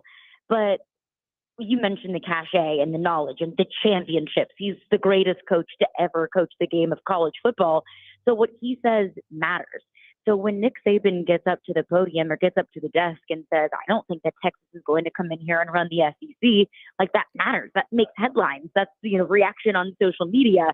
So I think having someone in the media, and he now can give pretty candid opinions and thoughts about how he doesn't think that Alabama is going to get to the SEC championship game. Well, we know that's coming from a place of such deep knowledge and understanding of individual coaches, teams, and players. So I think the biggest impact, at least from my perspective, is just the cachet that he does in fact bring. That it's not just somebody getting up there to have a hot take or crazy off the wall opinion. It's the fact that he's put in the work and he has such a deep knowledge of the game and these teams.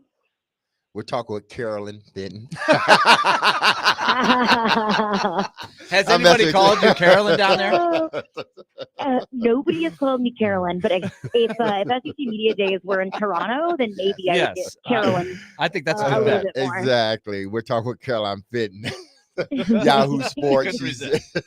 She's down at SEC Media Days in Texas right now. Now, Dabo got on earlier today. It might have been yesterday too, but I caught it earlier today. And he talked about what could be some of the fallback of the new college football system. Potentially, you know, the regular season not meaning as much the excitement, because now, you know, you can afford to lose 1, 2, maybe even 3 games. Whereas before this new system kicked in, you lose 1 game, you might be out of it. So what is the talk in regards to that? Do you think it's going to impact college football in that way? Well, first of all, I'm sick of hearing Dabo complain. Dabo's always complaining. It's your job to adapt to it. It is not your job to complain about it. But I do understand that the changes in college football drastically affect the lives of college football coaches, and what was previously a 365-day a year operation has only intensified. I disagree. I obviously you can lose 2 games and still be considered a college football playoff contender. I think that there's going to be a 10-2 SEC team that gets into the college football playoff, possibly even over, let's say, an 11-1 ACC team. But the reason why I disagree with Dabo is because conference championships matter, I would say, even more or just as much at least than they did in the 14 playoff. Because if you are in the SEC, ACC, Big 10, or Big 12, a conference champion gets a first round bye in the playoffs. That's huge. If you don't have a first round bye, you have to win 4 back-to-back games against one of the 12 best teams in college football in order to win a national championship. And at that point in the season, you're injured, the injury bug has hit, you're battered, you're bruised, you're exhausted, you're playing a 16-game season, you're playing an NFL season. So to have an extra week off to rest, to avoid a top 12 team week 1 of the playoffs, to avoid the risk of getting upset in the first round, I think that's huge. And you cannot do that unless you win your conference championship. You cannot do that unless you win enough games to get to your conference championship. So while you can afford to lose 1 more game in the 12-team playoff than you were in the 14 playoff, the regular season is still incredibly important. We're talking to Caroline Fenton, Yahoo Sports, down at SEC Media Days in Dallas. All right. So, Caroline, how many teams is the consensus, do you think, in this first year that the SEC will have in the field of 12? I think the consensus is 4, but I think it'll be more like 3. I think that Georgia and Texas right now is really the consensus of the 2 teams that will be in Atlanta, that'll represent the SEC in the college football playoffs. And then it's a question of, well, is Ole Miss going to be that next team? Can Kalen DeBoer at Alabama get to the playoffs in year 1? I think consensus is 4, but I lean more toward 3. Okay, and so do you think that's probably the model in any given year? 3 is likely, 4 possible? Minimum of 2, probably, so. Right? Every year, minimum of 2. Minimum of 2, absolutely. I think the 2 teams in Atlanta are in the college football playoff because more likely than not, those teams are going to be undefeated, 11-1, or 10-2 with some really impressive wins on their schedule. So every SEC schedule is going to be a gauntlet. So I'd say pretty much 2 you can guarantee, but 3 is more likely. The reason why I think 4 is just a lot is because there's going to be some cannibalizing in this league. There's going to be a team that loses to a team that they shouldn't lose to, and there's going to be really good teams that beat up on each other. That the likelihood of having 4 teams that are 10-2, that aren't conference champions, that have good enough wins on their schedule and better than, let's say, a 10-2 Oregon team in the Big Ten that has wins over Ohio State or Michigan. I think 4 just sounds like a lot, but not out of the question for certain. All right, so we know one of the big issues right now with 16 teams is there's going to be a lot of randomness in strength of schedule that's sort of out of the control of the school. A lot of people look at Missouri as a dark horse team that could make the playoff. And one of the things they point to is they didn't get a brutal draw in the schedule. So Mhm. how much do you think strength of schedule is going to go into this? And do you think Missouri is a contender because of that? Let's compare Missouri and Tennessee. Who do you think has the better chance of making it to the playoffs? I lean Missouri just because there's more certainty at the quarterback position, not necessarily just because of the schedule. Brady Cook comes in with already a year under his belt in the year that Missouri had offensively last year. So I would lean Missouri just because it feels like a more proven commodity. I think Tennessee is absolutely another dark horse contender to make the playoffs. In terms of strength of schedule, even an SEC team that has a quote unquote lighter schedule or easier schedule, it's not an easy schedule.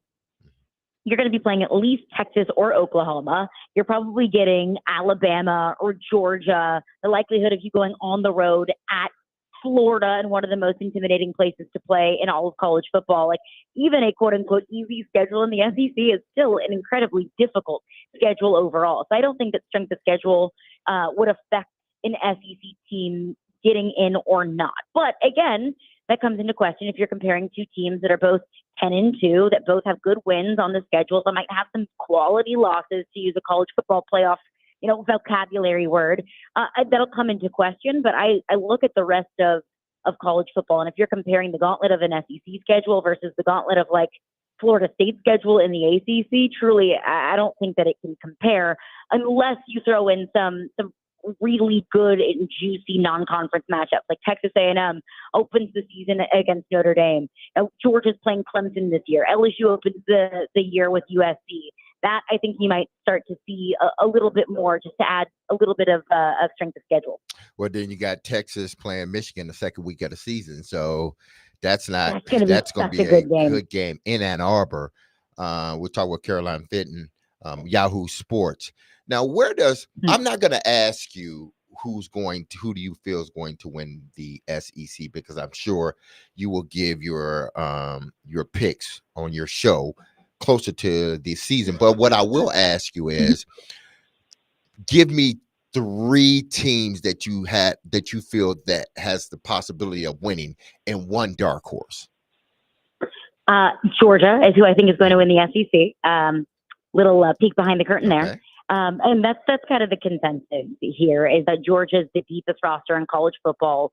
Georgia returns a quarterback. Georgia is a proven commodity at head coach. I mean, like, Georgia was one of the best teams in college football last year. They just lost to Alabama in the SEC championship game. So Georgia's my pick. Georgia is my pick to win the national championship. It's not a fun or off the wall pick. I think Texas is in the mix as well. I also think that Alabama. I understand that you lose Nick Saban, you lose the greatest coach in the history of college football. You don't get better. But Kalen DeBoer has won everywhere he's gone. And although I don't think this Alabama roster has the typical Alabama kind of talent that maybe we're accustomed to under Nick Saban, they're still a really freaking talented team. And I think that Jalen Milroe is still a really freaking talented quarterback. So I would say Georgia, Texas, and Alabama. But I think that Missouri could absolutely be a dark horse college football playoff contender. They lose Cody Schrader, the leading SEC rusher last year, but they bring in a ton of pieces from the transfer portal. They're going to be using kind of a running back by committee to supplement what they lost in Cody Schrader. They have the best receiver, who I think is the best receiver in the SEC, in Luther Burden. Defensively, it's a little bit of a question mark. They lose their defensive coordinator, Blake Baker, and their defensive line coach, Kevin Peoples. But still, I think that this Missouri team, you mentioned the schedule earlier, with the schedule combined with what they return offensively, I think Missouri could be a team that absolutely could make some noise. Caroline, I've been hearing about this a lot, and I don't know all the specifics of it, but it's been referred to a bunch of times, at least in the interviews I saw with Drinkwitz, the Missouri coach. The NIL rules for high school players in Missouri, they're gaining an advantage in recruiting with this. Explain what that is, because that's something that Greg Sankey has talked about as one of a gazillion challenges of trying to create a system that's equitable for everybody. Totally. So the rule in Missouri now is, if you are a Missouri high school athlete and you commit to a public Missouri school to play a sport, whether it's football, basketball, baseball, whatever, you can start earning NIL money in high school, which is not unique to Missouri, but that's not a very, I think it's Missouri, California, like very few states have that law where you can start making money in high school. So it's an overwhelming recruiting advantage for the University of Missouri because they can sell that to players that they're recruiting that are also probably getting recruited by Alabama and Texas and Georgia and all of these big name teams. That a player might look at it and say, hey, look, I can make $100,000 this year and I'm a sophomore in high school. So I think it's crazy. So I think what Greg Sankey is talking about is trying to have a little bit more uniformity. So it's not a total, recruiting disadvantage for some other states or other, programs and teams in the SEC that are at a disadvantage just because of state legislature, that they're pushing for a lot of federal regulations rather than state by state. Right. And so Missouri, they can lure in-state they can kids keep their easier, kids in and state, they can start getting them which some cash. I think it's an advantage they're using I over like. everybody else in the league. I think every state should do that because it gives you an incentive to keep the guys or girls in state. It can, but it's also now you're because getting you can earn money now you're getting in cahoots with the government to help your football team win to get the law. Because other states are like, well, can we get that changed to our state? What Missouri could do? I mean, I'm sure they don't know what they're doing with us people. You think they're going to figure out what to do with the NIL? But that's where it's going, right? Yeah. And Greg Sankey and all of these coaches and all of these athletic directors and presidents are like, how do we rein this in and get some sense? So we continue to have the Wild West, but boy, it's fun. Yeah, it is. It's crazy.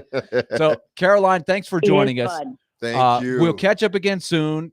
Best wishes as you continue to weave your web with your new gig, but stay part of the family as always.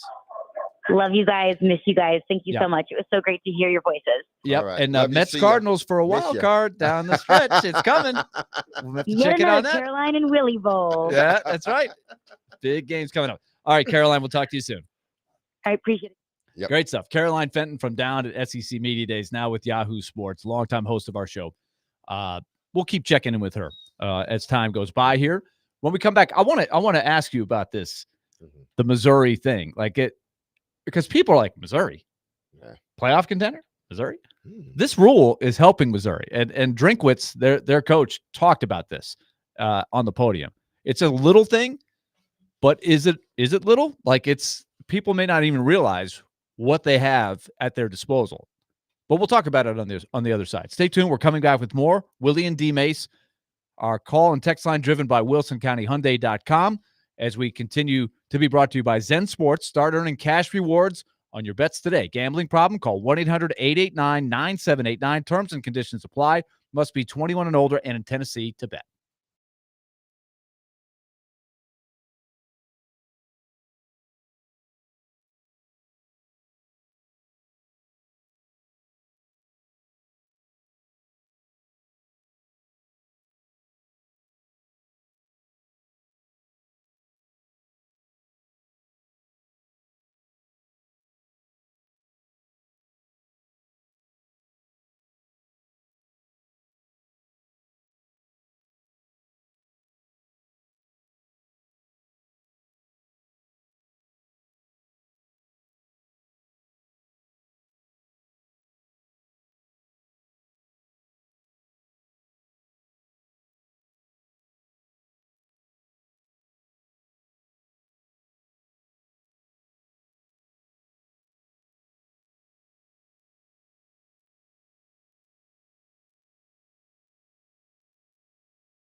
Willy and DMase coming your way.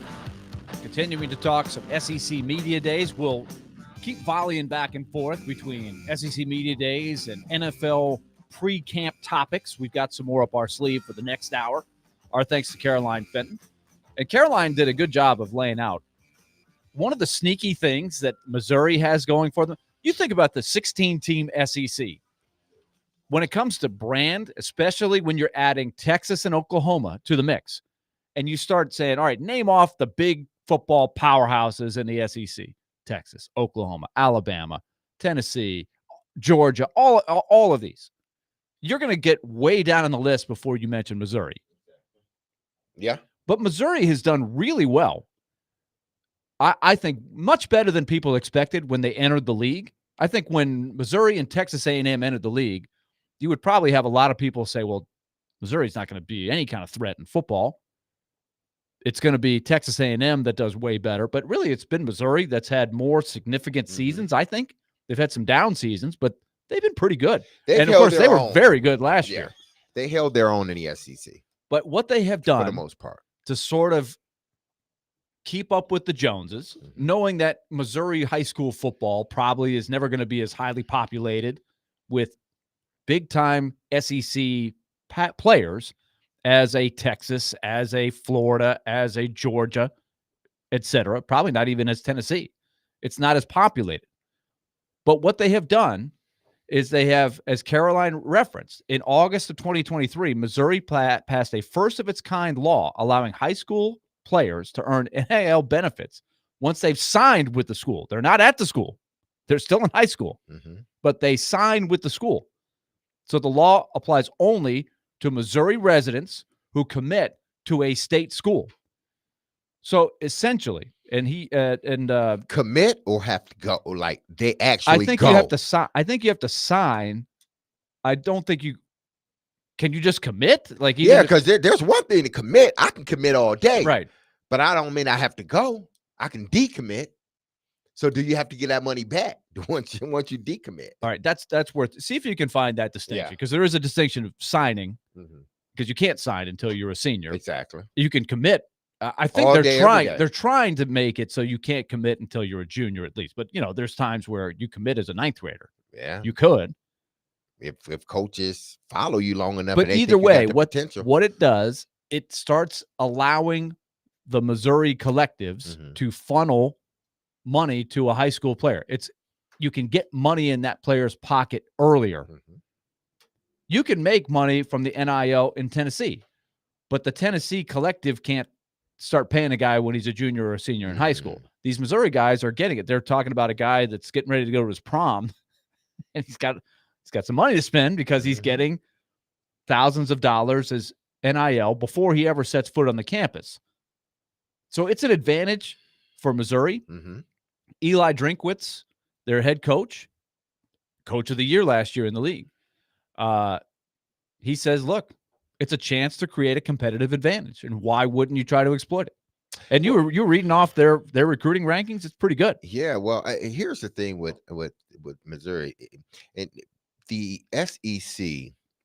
Regardless of what you think about it, if you're not from the SEC or you didn't go to an SEC school or you just don't root for them, you got to give it up.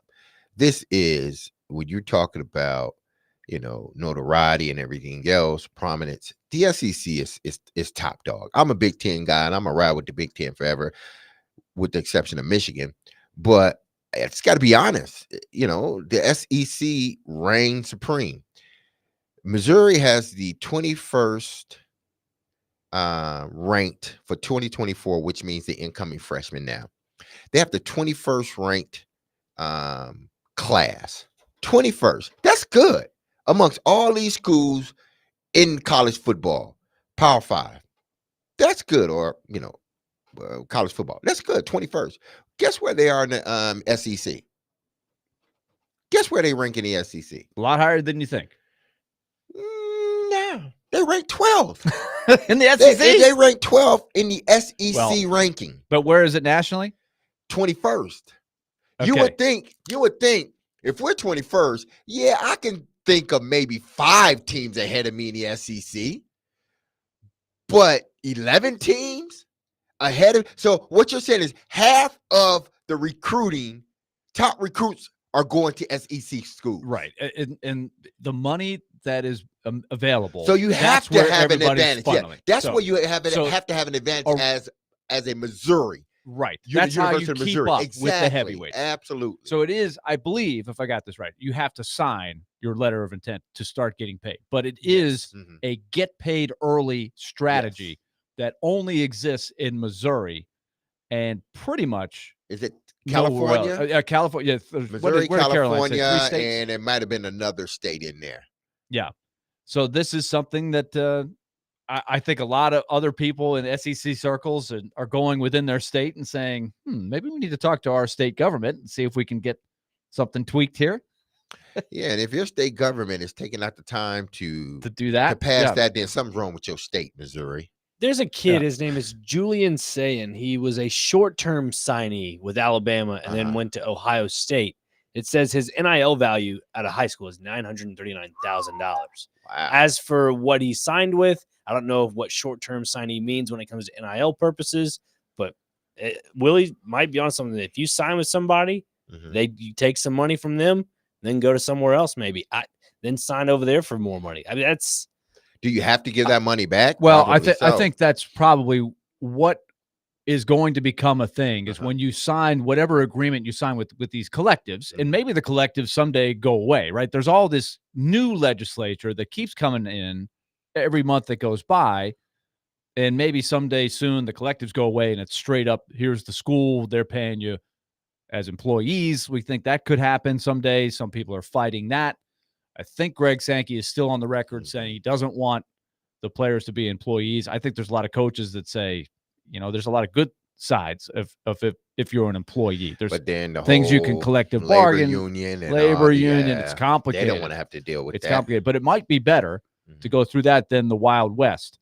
But with these collectives, probably have some barriers in there. Okay, what if the kid just is getting the money early so he can leave after 1 year? What happens there with the money? If the guy gets a speeding ticket or he is convicted of drag racing or something, can I What take your money happens? away? Yeah. Can I fine this player? Can I take money away just because the kid doesn't play? Mm. What about that? These are all questions about NIL that are sort of not really known right now because each collective is its own business, right? Pretty much. But it's helping Missouri. Absolutely. They have restocked their roster. And that not just recruits, but transfers as well. Guys are in the portal. So no wonder people are, Missouri is coming up in conversations in regards to playoffs and how far they could potentially go because of what Dirkwich it was able to do this, off season. Get the recruits, not only get the recruits, but you're getting top-notch transfers to come to your college as well. All right, when we come back to the NFL, we got some other issues to hit DMase with. We'll talk about it when we come back. Plus, has anybody taken a look, and I would love to hear from some of our listeners about, has anybody sort of researched down the road of, are they going to buy season tickets to the new Titan Stadium? Has anybody sort of looked at it? I would like to get a gauge because I've been reading some stuff about it, and I just want to sort of paint the picture of what's coming here. As our city gets bigger and the stadium is new, there is some sticker shock, to say the least. And so I'm just wondering where everybody's head's at. Do you see yourself going to a lot of Titans games? Because we're all excited about the stadium, no doubt about it. But there are some pretty big questions, I think, as we go forward here. 615-737-1025. We're back with this on Willy and DMase.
All right, let's talk Loan Pronto. Remember, if you have a vision this summer of building onto your home, making a home improvement project happen, but you're thinking, okay, I got the vision, I got the plan, I know exactly what I want to do, but I need to figure out how I'm going to finance this.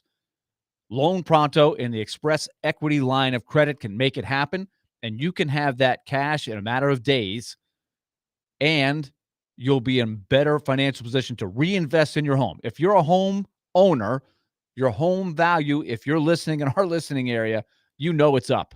The house market is great here. You see all the cranes around town. Reinvest in it. You can use that equity that you've put in your home to wipe out any doubts you have on how you're going to pay for that new bathroom or that new kitchen. So approval is just minutes away. It's a great streamlined system. You can be on your road very fast. They've got an AI-based system. You can get approval in a very short period of time, almost no documentation, no appraisal, and best of all, no hassle. Find out about it, and then you'll be on your way to that new kitchen, that new bathroom, that new patio that you want to put in your home. 615-499-5780 for Loan Pronto. Ask about the Express Equity line of credit. That's 615-499-5780 or go to loanpronto.com. NMLS 166-1781, subject to lender approval, equal housing lender.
Willy and DMase, final hour of the show.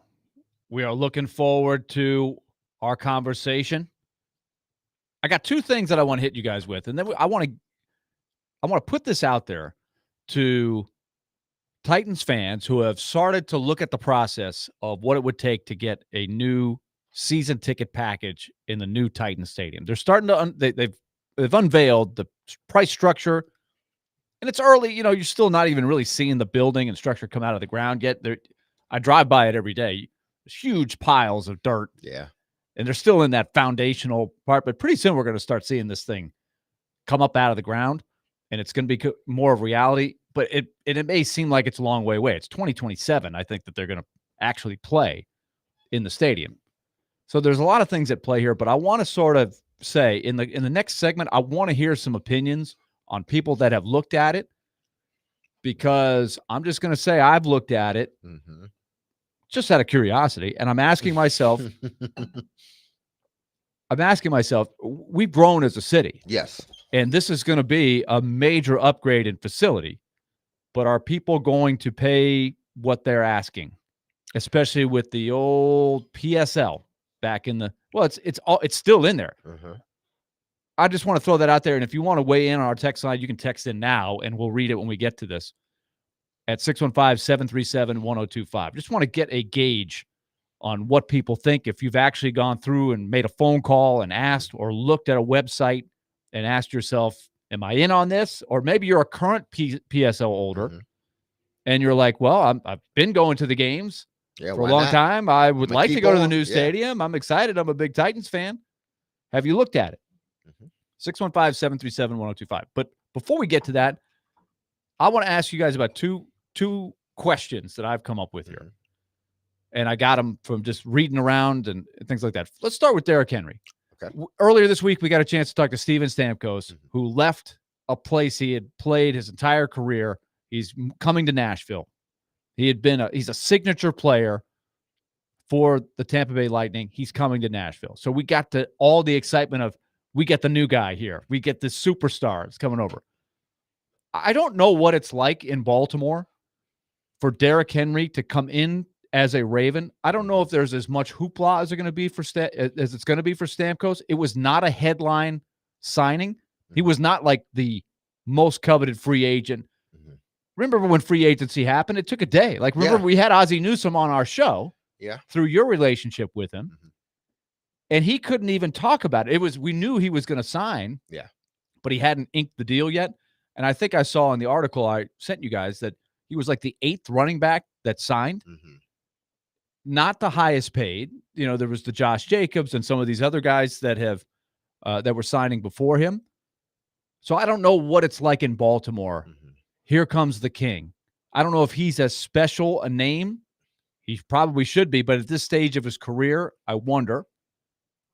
But this article was written by Dan Pompei, a longtime NFL reporter. He makes the argument. He thinks that Derrick Henry will be the best free agency pickup of any team this year. Do you buy that? I mean, there is a possibility because, you know, you look at whether you look at Calvin. Let's just sit here where we're at. Calvin Ridley, Cushenberry, and Snead. Those three guys, and I didn't even throw in Uze, who's, you know, hopefully he'll be a lot better this year because he'll be 2 years removed from that knee injury. So they have some guys that have the potential to really impact this team in a positive way, and these are free agents. And then you can go to other teams and you know, sort of pick how their free agents can potentially turn out. But if you're looking at Baltimore, I'm gonna tell you what they're thinking. Because of the history, they're thinking Derek Mason, Samari Rowe came here in their early 30s. I had just turned 30. I think Samari was still 29. And they played damn good football. Then Steve McNair came the next following year. And when he was healthy, he played damn good football. So what are you thinking now? What do you think and believe the fan base in Baltimore is thinking? Because they got a good track record now. They're thinking, oh, hell, we are getting Derrick Henry, and he's still playing good football. You team him up with Lamar Jackson, Zay Flowers, Andrews, Bateman, this offensive line, the defense that we have. He is the guy that they believe they need to take them over the hump. So it can potentially be, because my thing is Derrick Henry is going to be a 1,100, at least, at minimum, 1,100 yards if he stays healthy. And knowing Derrick Henry, he will stay healthy. So he's at least 1,100 yards rushing, 10 touchdowns, guaranteed. That right there alone makes him one of the best free agent signings this year. But that's not why they got him. They didn't get him for the regular season. They got him for the playoffs. And they got him so they wouldn't have to outscore Kansas City. If they had a Derrick Henry type last year, they can run the ball, and make it a phone booth game. But because they didn't, they chose to go away from a run game that was tops in the NFL. They chose to go away from it because they wanted to go pass for pass with Patrick Mahomes. And as good as Lamar Jackson is, he's not ready to go pass for pass with Patrick Mahomes. They need that equalizer, and that equalizer is Derrick Henry. Now I can slow the game down, eat up the clock. Patrick Mahomes, you sit on the bench. We got a good defense. We can stop you a few times. Derrick Henry was brought in to win them the Kansas City Chiefs game in the playoffs. That's why he was brought there. So you buy this? I potentially, yes. I think he can be. I considering where Baltimore is. I still wonder how that's going to resonate with Titans fans as the season goes on if this unfolds. Mm-hmm. The other thing that I'm getting out of Baltimore, it may not be the hype on the front end, but what people are discovering internally, as I read this article, is how special the person is. Mm-hmm. They're realizing, man, the work ethic. The work ethic is like the no presence, other. Yes. What he brings to the table every day. Willie Taggart is the running backs coach. It's really I didn't know that. Mm-hmm. Willie Taggart was a great player at Western Kentucky, ended up being the head coach at Western Kentucky, then became the head coach at places like Oregon. Yeah, like he was a big-time college coach who is now the running backs coach trying to reinvent himself. He's got some interesting takes on it. He's like, wow, I got Derrick Henry in my backfield here now to go with Lamar Jackson and everything else. And the other running backs that they already have that are pretty good running backs. Yes. So I do think that sets the table for one of the biggest storylines we're going to see this season is how does Derrick Henry do with the Ravens? And in the post-Derrick Henry era, do the Titans get the kind of production they need to where people aren't sitting there belly aching every week going, should have held on to Derrick Henry. I was telling you, I was calling your show, and I was telling you that you should have stayed with Derrick Henry. Because I think we all agreed at the time it was time to move on. Oh, it was, but I would not be surprised if he's got another big year. Oh, I'm sure he has. And like you said, it may not be 2,000 yards or something, but he could be a very effective player that could put them over the top. Good. I think I said Derrick Henry would have 1,400 yards last year. I think he ended up with 1,200 yards. Derrick Henry is still a 1,300-yard rusher. He's still that. If he gets the carries. If he gets the carries. That remains to be seen is how many carries he will get. He will get more carries because Baltimore, they're like Pittsburgh in a sense. You have this uber talented quarterback, and you want to be able to use that quarterback, a la Ben Roethlisberger. But you don't want to get too far, deviate too far from who you are to your core. So you're going to do some things from an offensive standpoint to make sure you take advantage of the specialness of your quarterback. But you're still going to do the things necessary to win ball games, run the football, especially mid to late December into January, and then hopefully for them into February, the Super Bowl. So they are going to, at least I believe, they're going to find a way to use Derrick Henry.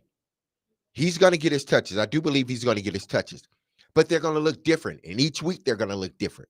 But they know that, listen, if we're going to win ball games and if we want to advance to the playoffs, we have to sort of take the pressure off of Lamar Jackson.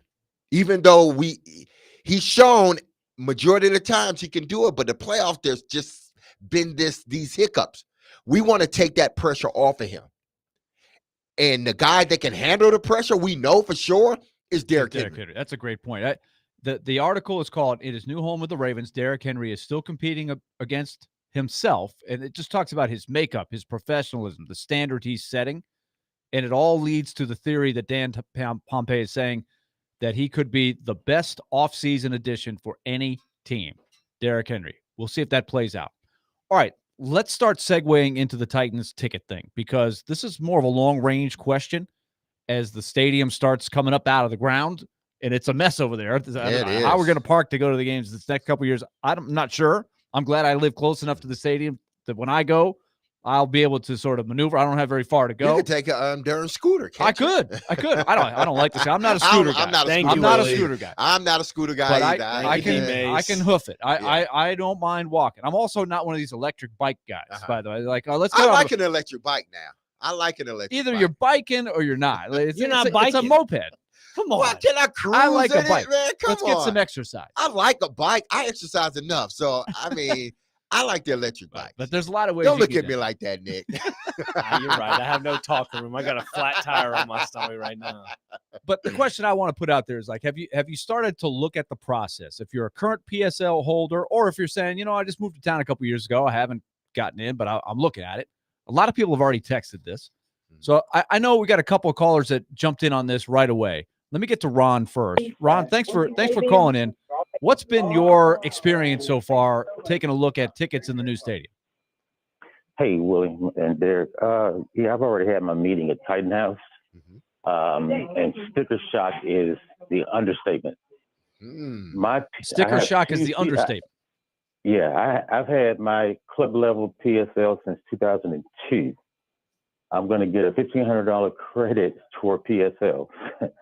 And my PSLs are going to be $10,000 a piece for a total of $20,000, which must be paid in full before the first game in 2027. And my season tickets have gone up to more than $9,500. I'm a fan, but I feel like I'm not wanted in the stadium, and I know prices go up and things of that nature, but that's just ridiculous.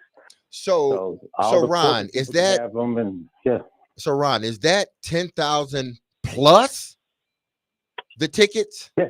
Oh, yeah, wow. That's just for the PSL. It's a one-time PSL, $10,000 a piece for a total of $20,000, and then the season ticket for the two is going to be over $9,500 a year for the 8 home games, and I guess preseason, whatever. Just to get a gauge, Ron, how does that compare to what you have been paying?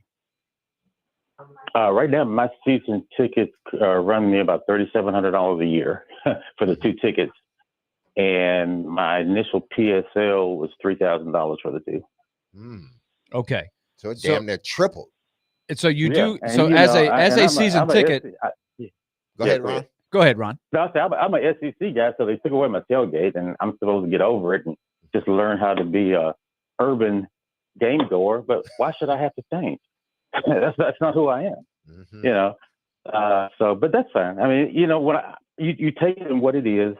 You know, unfortunately now, well, not unfortunately, we're probably going to get UT tickets and, you know, do that because I can afford those, and it's just right down the road. That's where I went to school, and I can forego the other by just watching it on TV. So you are now, you're going to pass on staying with the PSL. Oh yeah, I'm going to keep them for the next, 2 years here in Nissan Stadium, and then after that they can have. And they can sell it. They can give it to a ticket broker or to some corporate entity who's buying it up for people that aren't fans of the Titans, if that's what they want. I was just tired of the Titans home games being an away game every time we played. Well, Ron, thank you for calling, because that's the kind of perspective we want to just get. Because I'm curious myself. When I was reading about it, I wondered if this was going to be a thing, and it sounds like, at least for Ron, that's the case. But all right, let me get one more before we go into this more late in the next segment. If you want to weigh in, if you're hearing this and you've had a different experience, or you're kind of feeling what Ron is feeling, or you may not, just call or text, driven by WilsonCountyHyundai.com, 615-737-1025. Let me go to Jack, who is in East Nashville. Shout out to the east side. Jack, welcome in. How you fellas doing? Doing great. Good. You know, at some point, the money the NFL deals with, I mean, it's monopoly money to most of us mere mortals. You know, the Titans alone will pull in somewhere between $500 and $1 billion this year. And they've already priced it to where working people can't afford to go to a game. It's just that simple. I mean, if you're used to punching a time clock, you got to stay home and watch it on Channel 5. That's going to be the only option you got. And at some point, even people that can afford the kind of crazy money the last fellow was just talking about, people are just going to start saying enough is enough is enough. So, Jack, have you been a season ticket holder? I could never afford it before. Okay. So how many games would you go to in a particular year? Excuse me? How many games would you go to in a particular year? Would you just, like, if you found a buddy that was going and invited you, or you were trying to maybe go to one game? Like, how have you tried to go? Have you always just been a watcher, or have you tried to go to some games in the past? I've tried to go to some games, and of course, back in the bad old days, it was really easy. I went one time because I went to Kroger on a Sunday morning, and somebody had put up 2 Titans tickets on the bulletin board and said they couldn't take it anymore. Be my guest. Yeah, So when they were picking first or second, a couple years ago, it got lean. It was very easy to get tickets. Yeah, and it even up until the first few years of the Vrabel, when they were getting good, it was still catching up, and it was quite easy to walk up, which is part of what the previous caller said. What was starting to happen too is a lot of the other teams' fans were coming in for the weekend and buying up a lot of tickets. But and I understand that this new facility is going to be a huge leap over what they have now. Things have gotten mighty expensive. I mean, I get all of it, but the thing about it is, this is the same bunch that expected me for years to pay the same price for a god awful preseason game as it would for a playoff game. Right. So they like I say, it's gotten to the point where working people who used to be the biggest part of any team's crowd, we're priced out of it. Yeah, this is a sign of the times.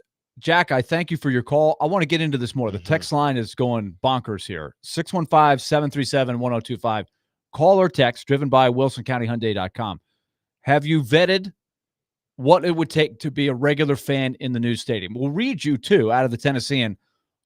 If you have not really grasped it yet, if you're thinking, well, this is way down the road and you haven't paid it, we'll tell you what the ticket prices are going to be, and we'll go from there. But I do think this is a theme we're going to hear is, in this day and age of pro sports, it's much less about the people attending the Joe fan, the blue collar fan. It's not priced that way like it once was. And what are you sacrificing in the meantime? Who can afford what Ron was talking about, the PSL fee? Like individuals, there's a lot less, not a whole lot of people that I know. There's a few that might be out of their own pocket able to pay that type of money for the PSL, but it's probably much more directed at corporations, et cetera.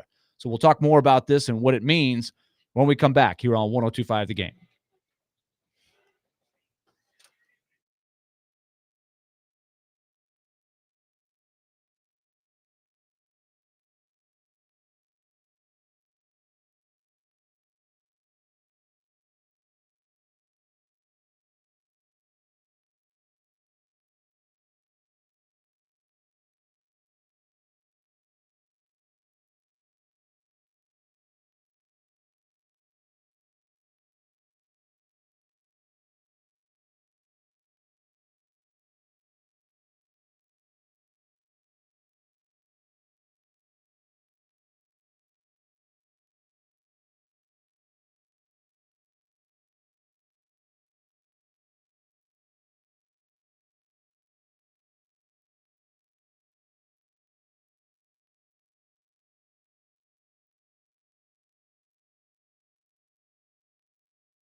Talking Titans tickets in the new stadium. They've been rolling it out, as you heard a caller say before. They're starting to, have meetings with, especially with the current PSL holders in our current stadium, and starting to move forward with the process. Hey, you get the first right. You wanted it in the new stadium? Here are the prices. Jim Rice, who is not the Jim Rice that I grew up watching, the menacing Hall of Fame slugger for the Red Sox, who was awesome back in the day. But this is Jim Rice that works for the Titans. He's the vice president for ticket sales. He says there are more than, this is out of the Tennessean, more than 30 price points available, ranging from $750. That's for the PSL. Up to $75,000. Good Lord. The lowest listed price for a PSL at Nissan Stadium is $250, and the highest is $12,000. So the prices have gone way up, way up. And by the way, do we really need to be selling PSLs for the current stadium now? No. Wouldn't that be a good PR move to say, hey, this is a lame duck stadium. You see what's going on next door. We're looking towards the future. We just want season ticket holders. But then I think that would be a really smart then the move. people that already paid their PSLs, they're gonna be So like, what? but They'll get over it. They'll get over it. I'm with you, Willie. I'm with you. You don't need a personal seat license for the current stadium. It's built. It's on the way out. Well, what do they need they that figure for? you could take the remainder of the monies and put it toward a PSL in the new stadium, which that is the right of Yeah. a current PSL holder. If you've done that, the benefit you can still get going forward, which I think they should have more benefit, honestly, for the loyal fans that go way back. They should have more benefit to do. But all they're due basically is say you can take that and put it towards the new one, which will be a big hike, as you can see. Rice makes the point that nearly 40% of PSLs sold at the new stadium will cost less than $3,500. For comparison, no PSLs in the club, lodge level, loge level, 300 level, or behind the end zones will cost $3,500 in 2024. I think as we look at this feedback we're getting here, there's a theme that's developing. But Nick, you had some thoughts on this. I did. I mean, I mentioned to you both during the break. I just feel like the NFL as a whole, and maybe the Titans are in on it a little bit, just the viewpoint of the fan base and how they are perceived around the league. I mean, the Oakland Raiders have their, rowdy fans and whatnot. Titans fans have always been like that, blue collar, average Joe type fan. I just feel like when you price out your true fans, you have a lot of people from California, Texas, Florida that are all probably having a lot of money. It's corporations. Yeah. They have all these massive amounts of money where they're coming to Nashville and buying houses that are $2 to $3 million in cash hand and pricing out all the people that have lived here in Nashville for the longest time. It follows suit with sports teams as well, because that's their leisure league. You lose something. And DMase, as you said, to be fair, this is how it's going in the NFL and all pro sports. And it's a give and take. Yeah, I think it's the NFL as a whole. They move more toward corporate. It's a corporate type of event now. We know the Super Bowl, they priced the Super Bowl out years ago. So that's just a corporate event. Now what's happening is these stadiums are now going to be corporate events. That's all they are. You are pricing the people that, your true fan base. And I'm sure a reason why is because they're giving you so many vantage points now.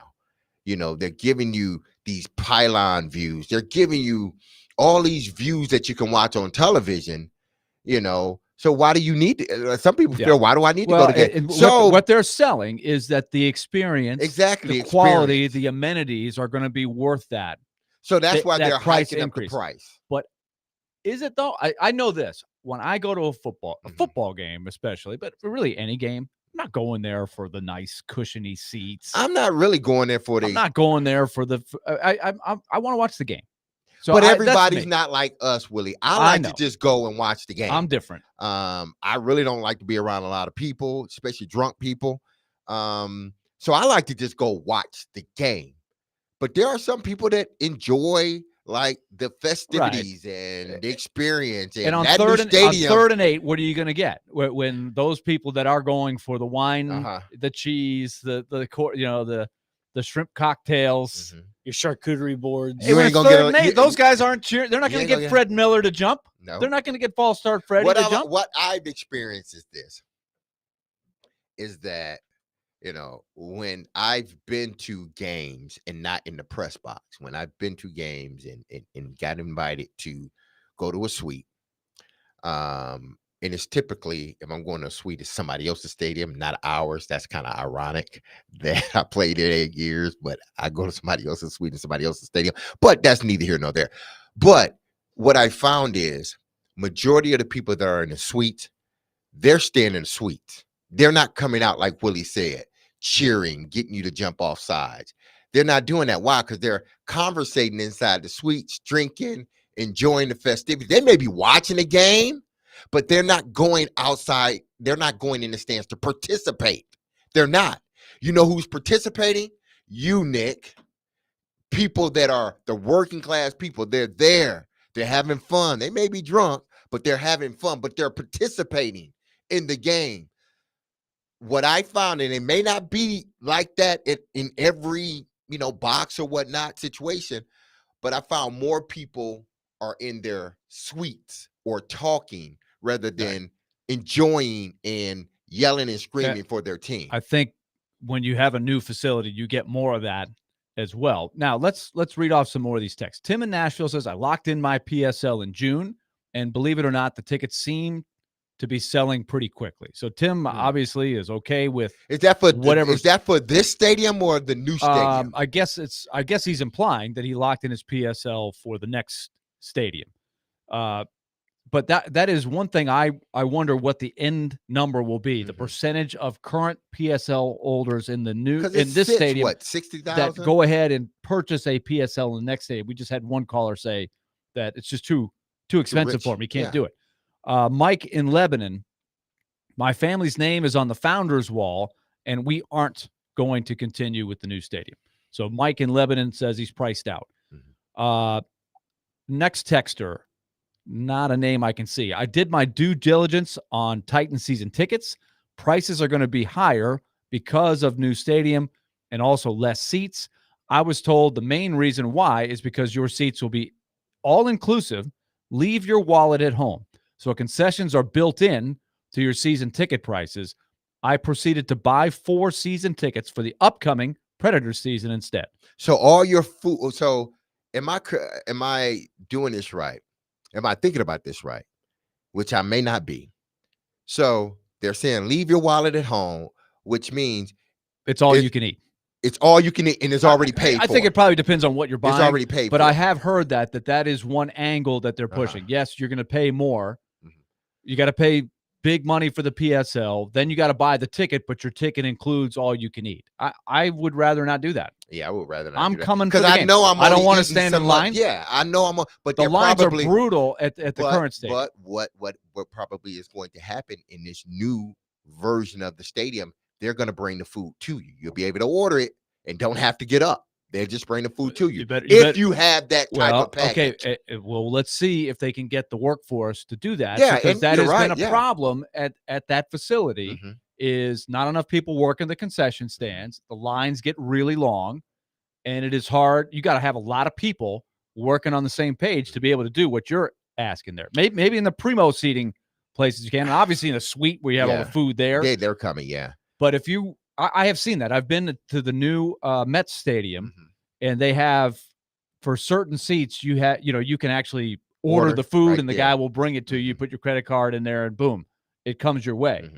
So that's an amenity that some places have, for sure. I don't know if that's going to be part of this or not, but they are. I have heard that they're doing some all-you-can-eat, all-inclusive kind of leave your wallet at home. Well, if that is indeed the case, even though I don't like an all-inclusive type of deal, because I may not eat, much, if anything, and a lot of people, they're not eating. What are they doing, Willie? They're drinking. So listen, to each his own in regards to that. I just worry about, not just the Titans, but the NFL as a whole. But I understand too, as you start to build these stadiums, when you say, hey, yes, I am voting for a NFL team in my state or my city, A lot comes with that now. You got to understand, a lot comes with that. I've said this before. The minute the Tennessee Titans and the Nashville Predators came to this town, you became the it city. It's not about anything else that y'all been doing. Don't get it twisted. Because if the Titans or the Predators were not here, the city wouldn't have advanced as quick as it has. But the minute you say yes, and I know there are some people that didn't want the team, I get it. But the minute you said, the majority of you said, yes, we want this team, you voted on it, these are the things you're going to have to deal with. I don't like it. You may not like it. But when you invite an NFL team in your house, you're going to have to pay an NFL price. Just like if you invite a bull in your house, you got to understand everything going to be tore up. The same thing, Things are going to change. Okay, let's read a few more of these texts driven by WilsonCountyHyundai.com. The question is, have you vetted the process? John says yes, and his answer is bleep no. My family has owned 4 PSLs on the 45-yard line since day one. We went in for the PSL pitch. $55,000 per PSL at the new stadium. $10,000 credit per seat from his old PSL. Oh. So the total is about $200,000 for the 4, just for the PSLs. Good just Lord. for the PSLs, and that does not include what you pay. So these are good seats. Level packages too, right? He says no guaranteed parking. Yeah. For that, that's a $200,000 investment for the PSL, and you don't get parking. Then you get. Then they project each ticket will cost $500 per game.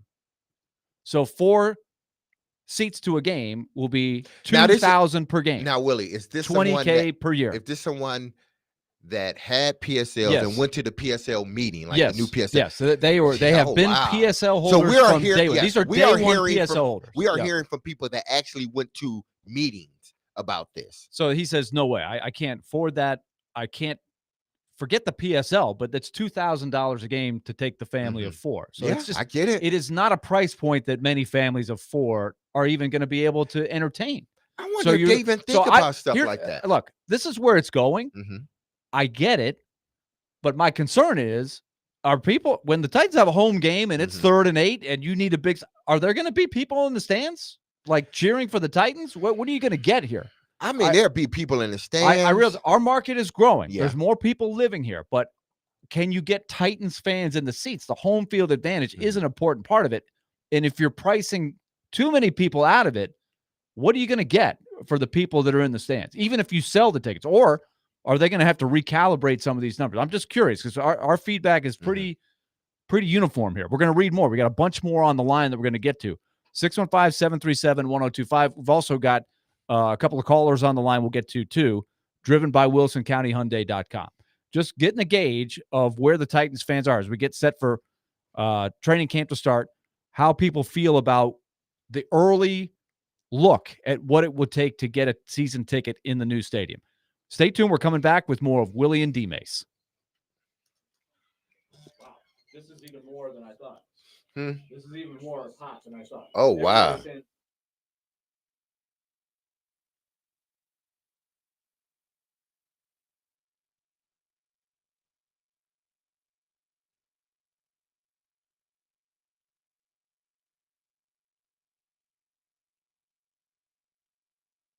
Talking about, I seen that happen in Hey, this is DMase, and you heard me tell you about Dr. Lodge and his staff at Cool Springs MD for some time now. If you have set out to lose weight, chances are it's not your first time setting a resolution to shed some extra pounds only to face disappointment. And we don't want you facing any more disappointment. Definitely not Dr. Lodge. So at Cool Springs MD, Dr. Lodge and his team understands the frustration of this cycle, and they want to offer you a different approach to weight loss. Their comprehensive weight loss program is led by Dr. Lodge and addresses the root cause of weight gain with tailored nutrition, exercise, blood test supplements, and more. They will customize a program specific to you. So connect with Dr. Lodge at Cool Springs MD today to schedule your appointment for a personalized weight loss plan just for you, people. That's Cool Springs MD, where your weight loss journey becomes a success story.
Willy and DMase down the home stretch here, talking about the early returns on the Titans and the current PSL holders, looking at what it's going to cost in the new stadium. They're going in stages, and a lot of people have had these initial meetings they're telling us about. It hasn't resonated well, it doesn't look like, from the current PSL holders who are not part of businesses. We got a lot of people that have weighed in. Let's keep reading this. These are all the lower level tickets. This is a texter on our text line driven by WilsonCountyHyundai.com. Roger. These are all lower level tickets. I have not been invited to meet with my rep yet, but he has 8 PSLs, 2 of them since day one at the current stadium. If what I'm hearing about the cost of PSLs for the new stadium is true, I'll have a credit for the 8 PSLs that might cover 1 in the new stadium, and I'll purchase a second at the new. So he's going from 8 to 2. So these are all the decisions so they got a downsize, they have to make basically, based on their budget. Yeah. All right, let's go to David in Arkansas. I know the Titans need to make money on the season, but why would they want to outprice their fans? They want to fill the seats with Titans fans, but outprice them, leaving the brokers to selling to opponents who want to come to Nashville. This is becoming an issue at a lot of stadiums, but Nashville is so perfect for the weekend getaway that it's something that I wonder what their strategy is as they reset this for the new facility, how they'll try to go about it, or is it just about getting selling those weekenders? Like but you can't keep them out, but you can do some. You want to try to do what you can, right? Reasonably. I had a conversation with my daughter and my ex-wife yesterday, and we were talking just some business stuff, and bringing building or putting something in place, and would it be receptive to people in Nashville? And we started to sort of think, like, how many Nashvilleians that are here now, they're born and raised, live here now, how many of those people are going to, at that price point or that type of store, how many of those people are going to come? You figure you're going to get majority of the people, but people that are coming in from out of town, a lot of those people, when they come in, where do they want to go? Broadway. They're not really looking to go to a football game unless they're coming specifically for the football game. They're damn sure will not come if they look at the ticket price and be like, whew, I would have loved to go to a game since I'm here, but the ticket price is so much. Like, I'm not doing that.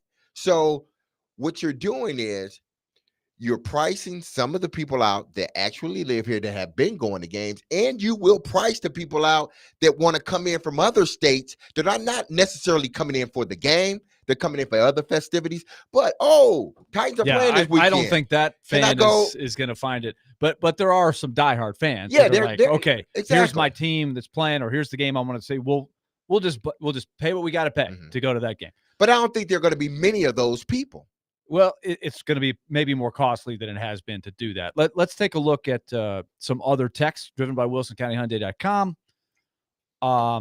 What's the reason behind the PSL? Why don't they just sell the seats without having to park an initiation fee like you're joining a country club? Well, the justification for the PSL has always been the people that are going to use the stadium are going to help the stadium get built. So that I get, and it was the case with the old stadium.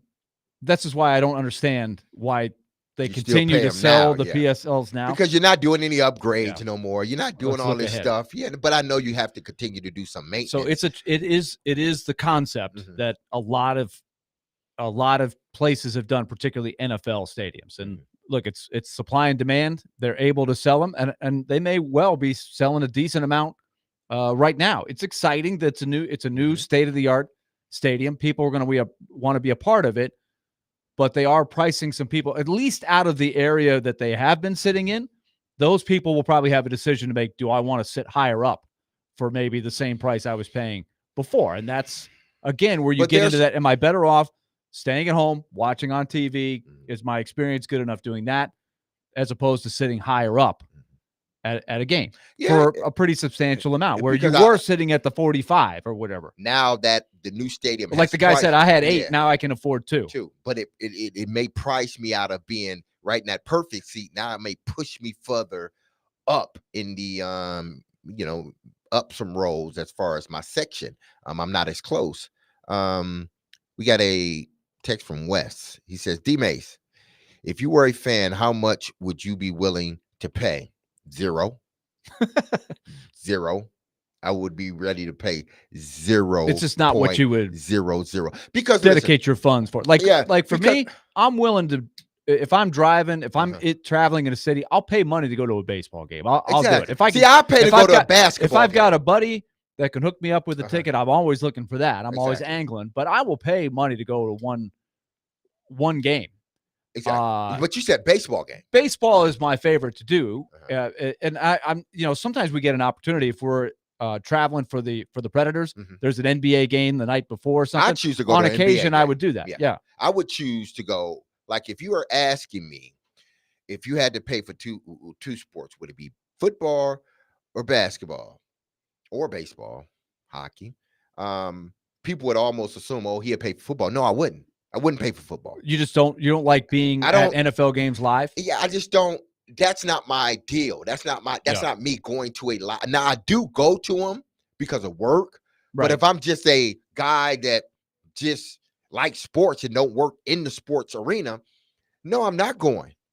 Okay, because we got basketball is really my deal. So we got a bunch of these. Basketball game. I want to see how many we can get in because we're low on time here. This is we really appreciate the feedback here. Tom in Nashville says Predator season tickets rising up as well. No new facility, but going up.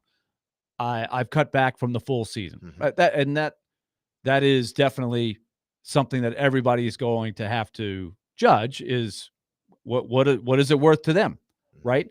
And I do think that the Predators, and it's the facility, right? It's the arena.